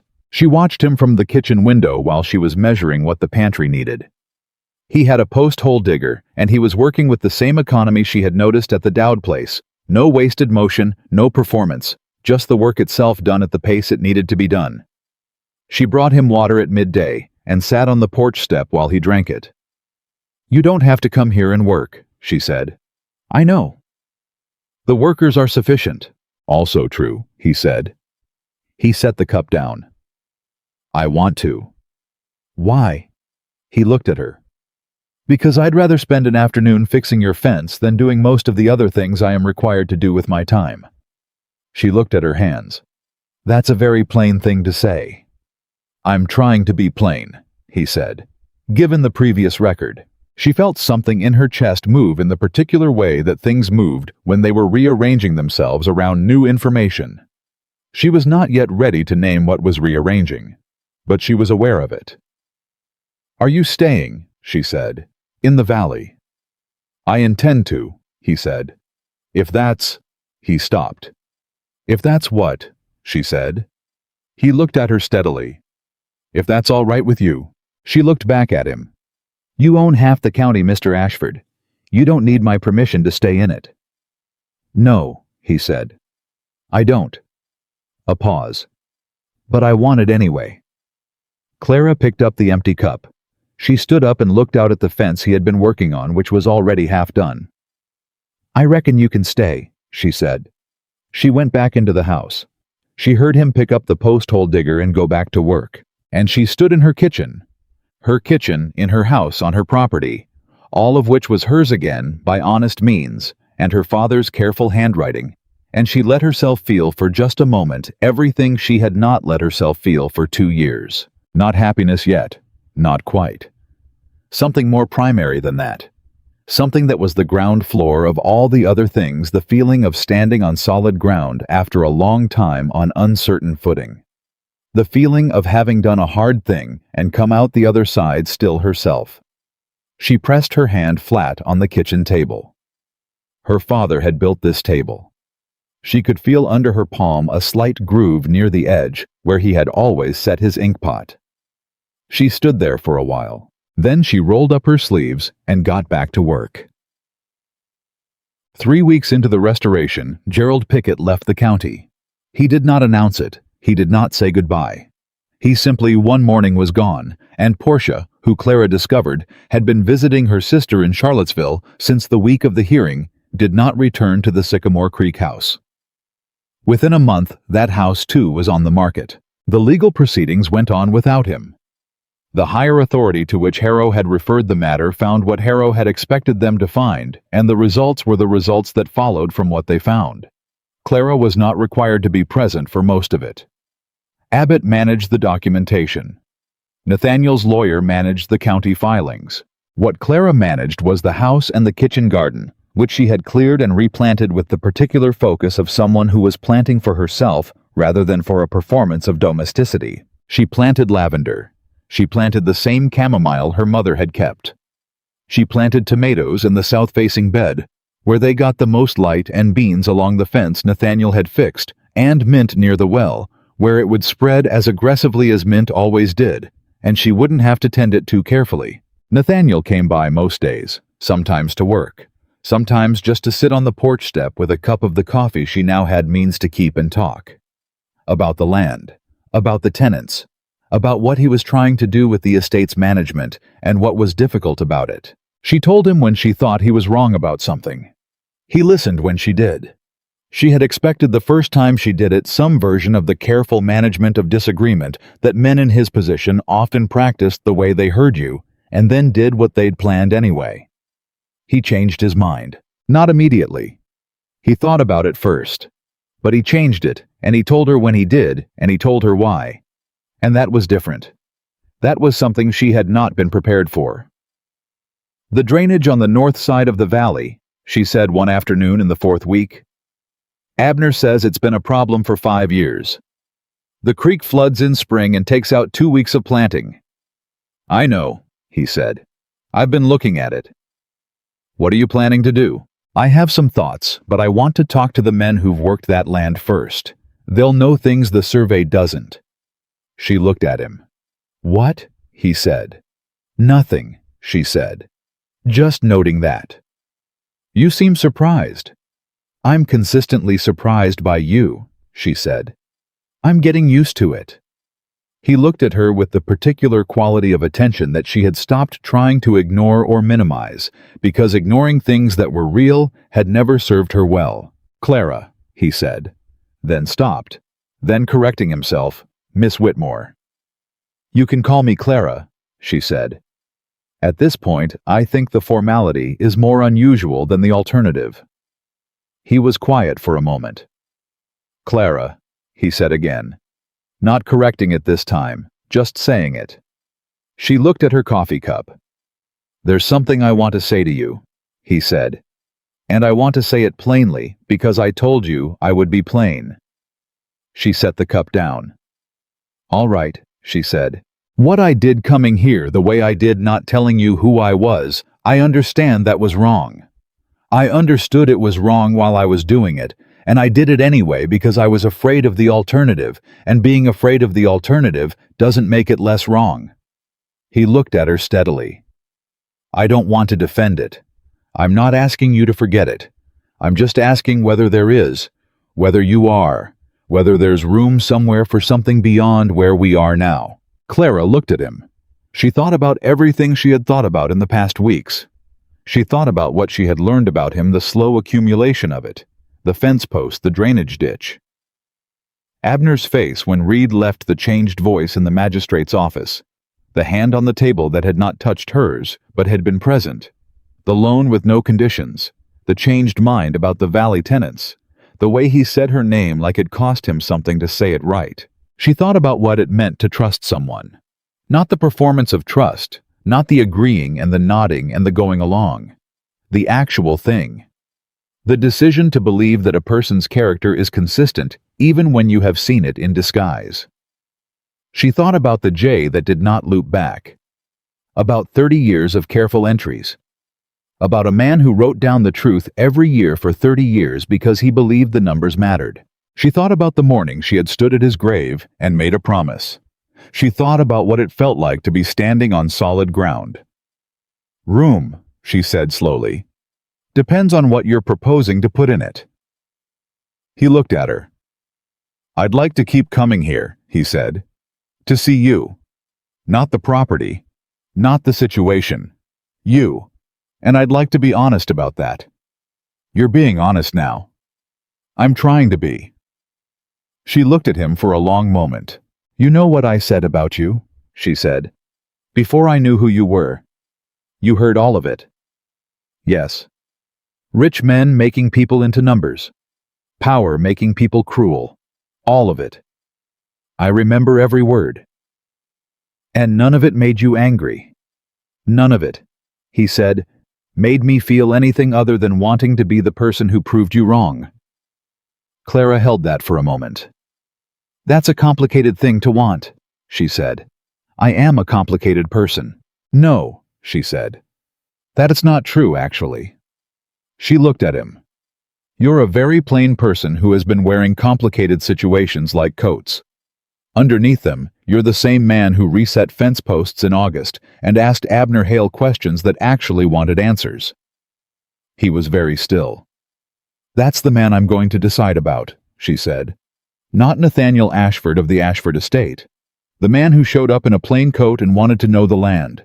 That man and Nathaniel Ashford are the same person," he said. "I know," she said. "That's why there's room." He looked at her for a long moment. The afternoon was doing what Virginia afternoons did in the late summer, going golden long, the kind of light that made everything feel specific and held. "Clara," he said. "Yes," she said. "May I come back tomorrow?" She looked at her coffee cup, which was empty, and at the garden she had planted, and at the fence he had fixed, and at the house that was hers again by honest means, and her father's handwriting. "The north fence still needs the post at the far corner reset," she said. He almost smiled, the full version of it this time. "I'll bring the digger," he said. He stood. He put on his hat. He looked at her one more time with the look she had stopped trying to categorize and had simply started accepting as a thing that was true and present and hers to figure out in her own time. Then he walked down the road. And Clara Whitmore sat on the porch of her house in the Virginia late summer and watched him go and felt rising up through the solid ground beneath her something she hadn't felt in a very long time, and hadn't been sure she'd feel again. She was not going to rush it, but she was not going to pretend it wasn't there. She picked up her cup and her basket, and she went inside to see about dinner. He came back the next morning with the post-hole digger as promised. Clara had coffee ready before he arrived, which she told herself was practical rather than anything else, and she handed him a cup when he came through the gate, and he took it without comment and drank it standing at the fence line looking at the corner post that needed resetting. "It's worse than I thought," he said. "I know," she said. "I looked at it yesterday after you left. The whole section might need to come out." "That's what I thought too." He looked at her over the rim of the cup. There was something in that exchange, the looking at the post, the agreement on the diagnosis, the coffee in the morning, that felt very settled for two people who had not settled anything formally. She noticed it. She did not point at it. She let it be what it was and went back to her kitchen. The days had a rhythm now. She had not planned the rhythm. It had arrived the way rhythms arrived when people stopped performing and started just doing the thing organically without announcement. He came in the mornings. They worked separately or together depending on what the work was. At midday she brought water or coffee, and they sat on the porch step and talked. In the afternoons he had his own work, the estate, the tenants, the business of being Nathaniel Ashford that could not be indefinitely set aside, and she had hers. It was a good rhythm. She distrusted it slightly because of how good it was. Good things that arrived without effort made her careful in a way that hard things did not. She thought about that carefully the way she thought about dangerous things, and she decided that the caution was appropriate but should not become obstruction. That there was a difference between moving thoughtfully and refusing to move. That her father, who had been a cautious man himself, had nonetheless built a life, had planted trees, had married, had made a table with a groove near the edge from 30 years of setting his inkpot in the same place. She wanted, she realized. She had not let herself say that plainly, even inside her own head, and saying it now, quietly standing at her kitchen window with her hands in the dishwater, felt both small and large at the same time. She wanted the morning coffee on the porch. She wanted the rhythm. She wanted the man who showed up with a post-hole digger and drank his coffee standing at the fence line, thinking about what needed doing. She wanted to trust him. Not the estate, not the name. The man. She was almost there. Almost. The thing that moved her the last distance was not a grand gesture. It was a Tuesday afternoon in the 6th week, and Abner Hale's grandson, a boy of 9 named Caleb, who had attached himself to Clara's property the way stray animals attached to places where people were kind, came running across the field with the particular urgency of a child carrying bad news. "Miss Clara, it's Abner." He fell. She was already moving before he finished the sentence. Abner had been repairing the roof of his storage shed when a section of old timber gave way. He was on the ground when Clara arrived, conscious but not moving well. His left leg at an angle that said without any ambiguity that something was broken. His wife was beside him, holding his hand, her face the specific, controlled white of a woman who was terrified and was not going to show it, because someone needed to be steady. "Don't try to move him," Clara said. She was already on her knees. "Abner, look at me. Can you hear me all right?" "I can hear you fine," Abner said through his teeth. "I ain't dead." "No, you're not. Is there pain anywhere besides the leg?" "Back's not right either. Came down on my shoulder." "Don't move the shoulder." She looked at Mrs. Hale. "I need 2 straight boards and something to tie them, and someone needs to ride for the doctor." "Caleb can—" Mrs. Hale started. "I'll go." She looked up. Nathaniel was there. He had come from the direction of the north field, and he was already reading the situation with the same rapid assessment she had seen him apply to the broken carriage that first morning. Fast, practical, no wasted motion. "I'm faster on horseback," he said, "and the doctor knows me." He looked at Abner. "Hang on, old man." "Wasn't planning on going anywhere," Abner said. Nathaniel was already turning. Clara watched him go, the decisive movement of a man for whom someone else's emergency was as immediate as his own, and she turned back to Abner. They kept him still and as comfortable as they could manage until the doctor arrived.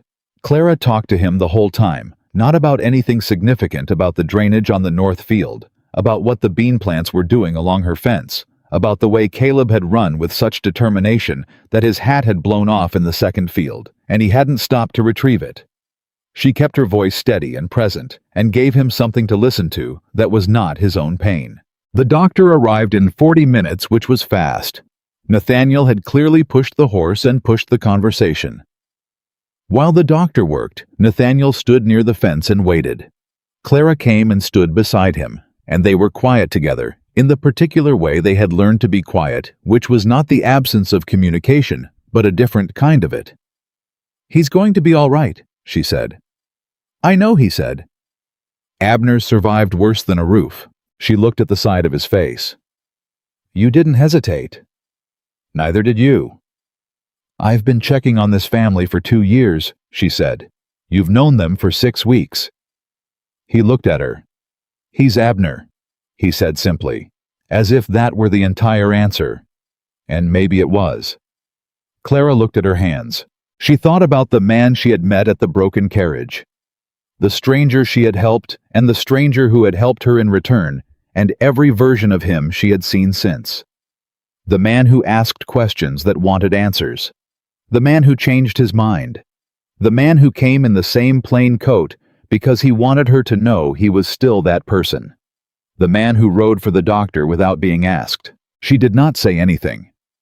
But something in her settled that had been standing at an angle for 6 weeks like the fence post that needed resetting. She felt it go straight. She felt the ground firm up under it.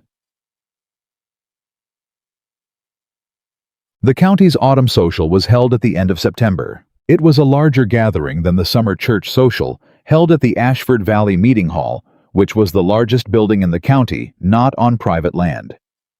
Families came from as far as the Creek Road and the North Ridge. It was the kind of event that marked the end of the working season and the beginning of the winter's drawing in, and it carried the particular weight of a thing that mattered to people even when they complained about the preparation. Clara had not planned to go. She had a house that was nearly habitable but not yet fully, and a kitchen garden that needed putting to bed for winter, and a list of things to be done before the cold came that was longer than the number of days remaining. Mrs. Dowd came by on a Thursday and told her she was going. "I'm not asking," Mrs. Dowd said. "You need to be there. People need to see you there." Clara looked up from the beans she was putting up. "People have seen me plenty this summer. They've seen you working," Mrs. Dowd said. "They need to see you standing in the meeting hall like you belong there, because you do, and some of them need the reminder." Clara looked at her for a moment. Then she put down the beans. "All right," she said. She wore the blue dress. She had repaired it one more time and pressed it with such thoroughness that it looked in the right light, like something she had simply chosen, rather than something she had maintained through sheer determination. She did her hair the way her mother had taught her, and she took her own shawl, rather than borrowing Portia's. She had her own shawl now because she had bought it herself, which was a small thing and also enormous. She walked to the hall. Nathaniel was already there. He was standing near the door, talking to 2 men she recognized as county commissioners, and when she came through the door, he looked up and the conversation stopped for a moment. Not rudely, just stopped, and he looked at her, the way he had been looking at her all summer, but had not yet said directly, which was the look of a man who has decided something and is waiting for the right moment. She gave him a nod and went to find Mrs. Dowd. The evening moved, the way these evenings moved. The room filling the noise, building the particular social choreography of a community catching up with itself after a long season of separate labor. Clara spoke to people she had not seen since spring. She was asked about the house, about the legal resolution, about her plans.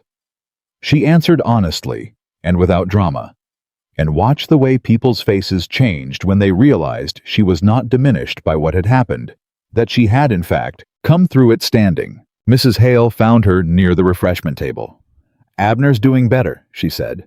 "Doctor says another 4 weeks and he'll be weight-bearing." "I'm glad," Clara said. She meant it completely. He talks about you, Mrs. Hale said. Drives me half to distraction how much he talks about you. She smiled.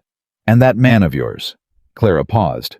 He's not— I know what I see, Mrs. Hale said. And I've been seeing things in this valley for 40 years, so I reckon I know what's what.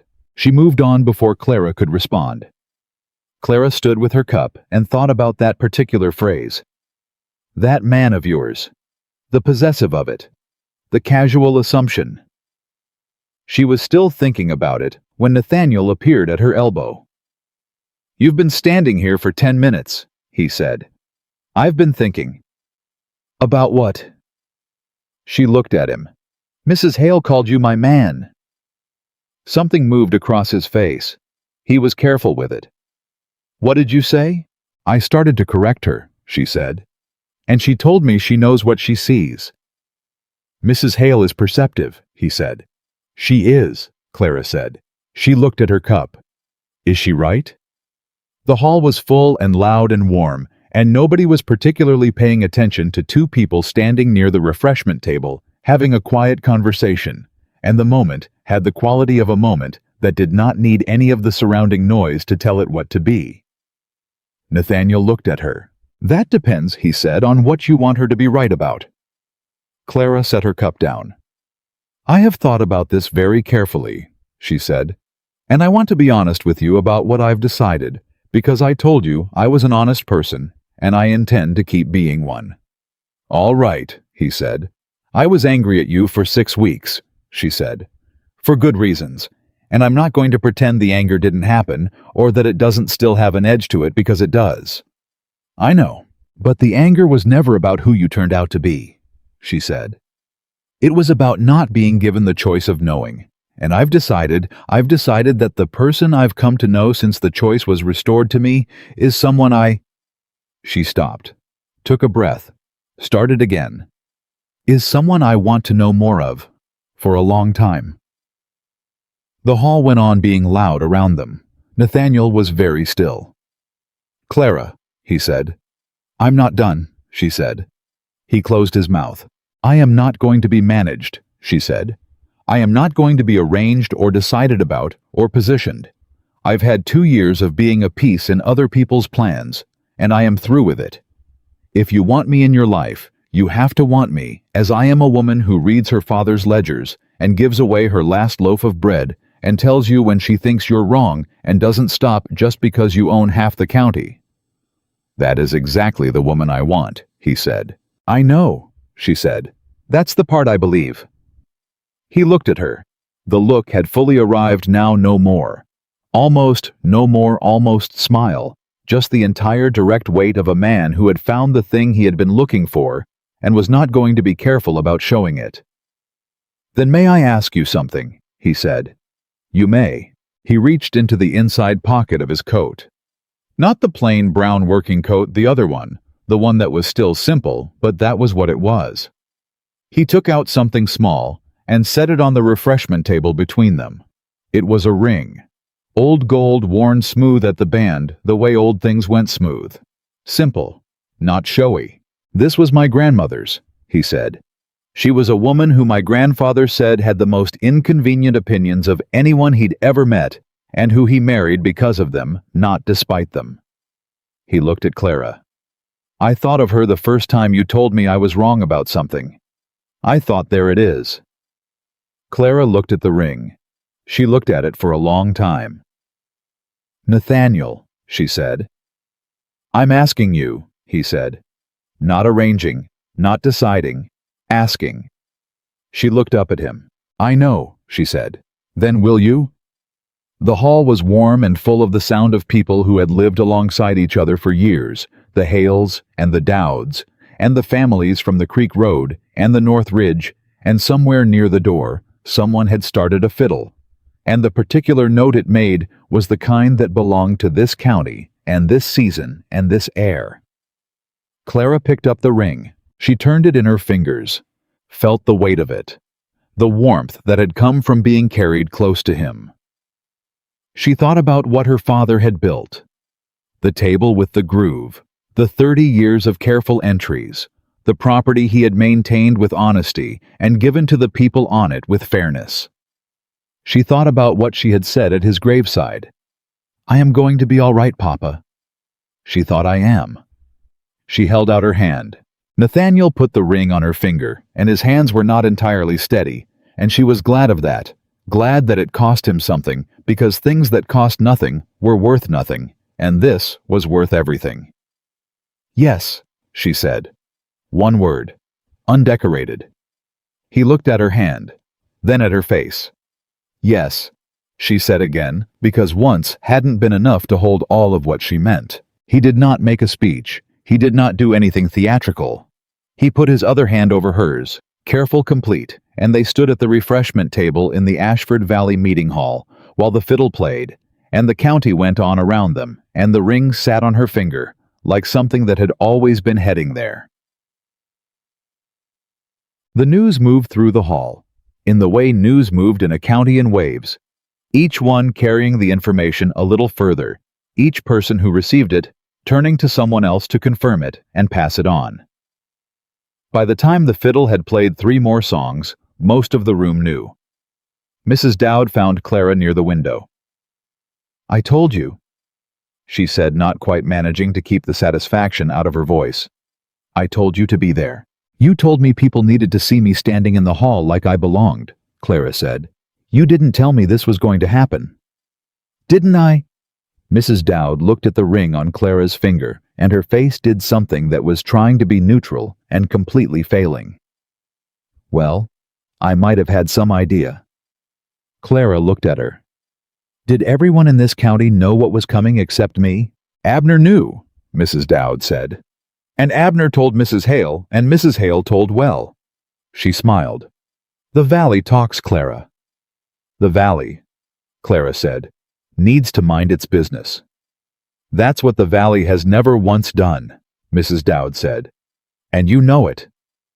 She pressed Clara's hand, both hands, the one with the ring and the one without, and then went back to her family. Nathaniel found her later when the evening was winding down and people were beginning to collect their coats and their children. They walked out together into the September night, which was the first cool one of the season, the kind of night that reminded you that summer had been long and good and was now finally ready to rest. "There is something I want to tell you," he said. She looked at him. "More things. Just one." "All right." They were walking the road toward her property, toward her house, her fence, her garden, that was going to sleep for winter. And the dark was the particular full country dark that had no interference, only stars, and the sound of the creek somewhere to the left, and their own footsteps. "I came to this valley in June because there were concerns about the land management," he said. That was true. I came quietly because I wanted to understand what was actually happening before anyone knew to present me a version of it. "I know this," she said. "What I haven't told you," he said, "is that I nearly left after the first week. I had enough information to act. I could have come forward, addressed the legal issues, gone back to Richmond." She looked at him. "Why didn't you?" He was quiet for a moment. "Because of you," he said. "Because of a woman who dropped her basket in the road and told a stranger to hold still and talk to the horse. And because I wanted to understand what it was that made a person do that. Give away everything they don't have. Keep going when there's nothing propping them up but their own decision to keep going." Clara looked at the road ahead. "I didn't think I was doing anything remarkable," she said. "I know," he said. "That's what was remarkable about it." She thought about that. "Nathaniel," she said. "Yes." "When we are married." "When we are married," he said with a particular quality of steadiness that told her he liked saying those words and was not going to pretend otherwise. "I want to keep the Whitmore name alongside yours," she said. "Not instead of, alongside. My father built something here. I want it to go on having his name on it." He didn't hesitate. "Of course. And I want the tenants' situations reviewed properly, not just Abner's, all of them, with their own input. I've already started," he said. Abbott's been conducting interviews since July. She looked at him. You started in July. I had a feeling, he said, that it was going to matter to someone whose opinion I valued. Clara shook her head, but she was smiling. She couldn't help the smile and had stopped trying. You are the most infuriating man. You've said that before. I'll probably say it again. I'm counting on it, he said. They came to her gate, her fence with the corner post now solid in the ground. Her house dark and quiet, but hers the kind of hers that was documented and legal and honest and real. She put her hand on the gate latch. I want to ask you something, she said. Ask. She turned and looked at him in the dark. This man she had met over a broken carriage and a pair of frightened horses and a stranger's need for help. This man who had been two people at once and had let the better one be the true one. This man who had a grandmother with inconvenient opinions and had known what he recognized when he heard them. Are you happy? She said. Right now.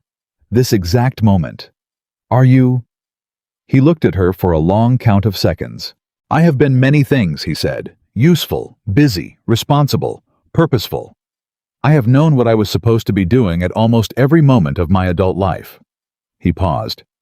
I have not known what you mean by that word until recently. She held his gaze. So yes, he said. Right now. This exact moment. She nodded. She opened the gate. Then come in, she said. I'll put on coffee. He came through the gate. She closed it behind him. 10. They were married in November in the small church near the property line where her father had worshipped every week of his adult life. It was not a grand occasion. It was not meant to be. Clara had been clear about that from the first conversation in which the subject came up, and Nathaniel had not argued, which she had expected him not to, because he had learned by then which things to argue about and which to simply hear. The church was full, not because it was the Ashford wedding, though it was that, but because the people of Ashford Valley had a feeling about what this day meant that went beyond the particular two people at the front of the room. Abner Hale came on a crutch. He had not been cleared to walk unassisted yet, and he came anyway and stood in the third row with his wife and his grandchildren, and his face doing the thing it had been doing all summer, and that Mrs. Hale had long since stopped pretending not to see. Mrs. Dowd was there, and Mrs. Marsh and the families from the North Ridge and the Creek Road. Abbott was there standing near the back, with the careful contentment of a man who has filed a great deal of paperwork on behalf of something that turned out to be worth filing. Edward Caldwell was not there. This was appropriate. Clara walked down the aisle alone. She had considered this carefully and decided she would not have it otherwise. Her father was not there to walk with her. The only person whose arm she could have taken was Gerald's, which was not a thing she was going to do, and she did not need to be walked. She knew where she was going. She was wearing a dress that was not blue cotton repaired 3 times. It was white linen, simple and well made, and she had bought it herself from her own means because she had means now, and because some things mattered enough to be right. She walked to the front of the church, and she looked at Nathaniel. He was looking at her the way he had been looking at her for months, and she had stopped needing to categorize it because she knew what it was now. It was the look of a man who had found the solid ground and was not going to take it for granted. The minister said what ministers said. Then he said, "Do you, Clara Whitmore, take this man?" "I do," she said, before he finished the sentence. Not because she was rushing, because she was certain. The church was quiet enough that several people in the back rows heard it clearly, and there was a small exhale of something that was not quite sound, but was very much feeling. Nathaniel's jaw moved. "I do," he said when his turn came. Steady and plain and complete. Outside the church in the November air that was cold and bright, and the kind of clean that came after the first real frost, they stood on the step and the county came out around them. Abner reached them first, moving with his crutch at a pace that suggested he had not entirely accepted the doctor's restrictions. "I told your father," he said to Clara without preamble. "In my own way, at the grave. I told him what happened and what's what. Figured he ought to know." Clara looked at him. She was not going to let herself cry on the church step. She had made that decision. She took Abner's hand in both of hers. "Thank you," she said. "He would have been glad it was you that told him." Abner set his jaw and nodded, and went back to Mrs. Hale before either of them had to manage what came next. Nathaniel put his hand on the small of her back, the first time he had touched her with that particular ease. The ease of a man who has standing now and is still careful with it. And she leaned into it just slightly, just enough. "Ready," he said. She looked out at the people coming toward them, the families who had lived on this land and worked it and stayed through hard seasons, because it was theirs, the way this valley was hers, the way this day was hers, the way her father's name on the deed alongside Ashford's was hers. "I've been ready," she said, "for a while now." He made a sound that was the full version of what had been an almost smile for months. She heard it. She felt it in her chest where things had rearranged themselves permanently and were not going back. She squared her shoulders. She went to meet her county. She went to meet her life. And this time she did not need to make herself stop smiling. She let it stay.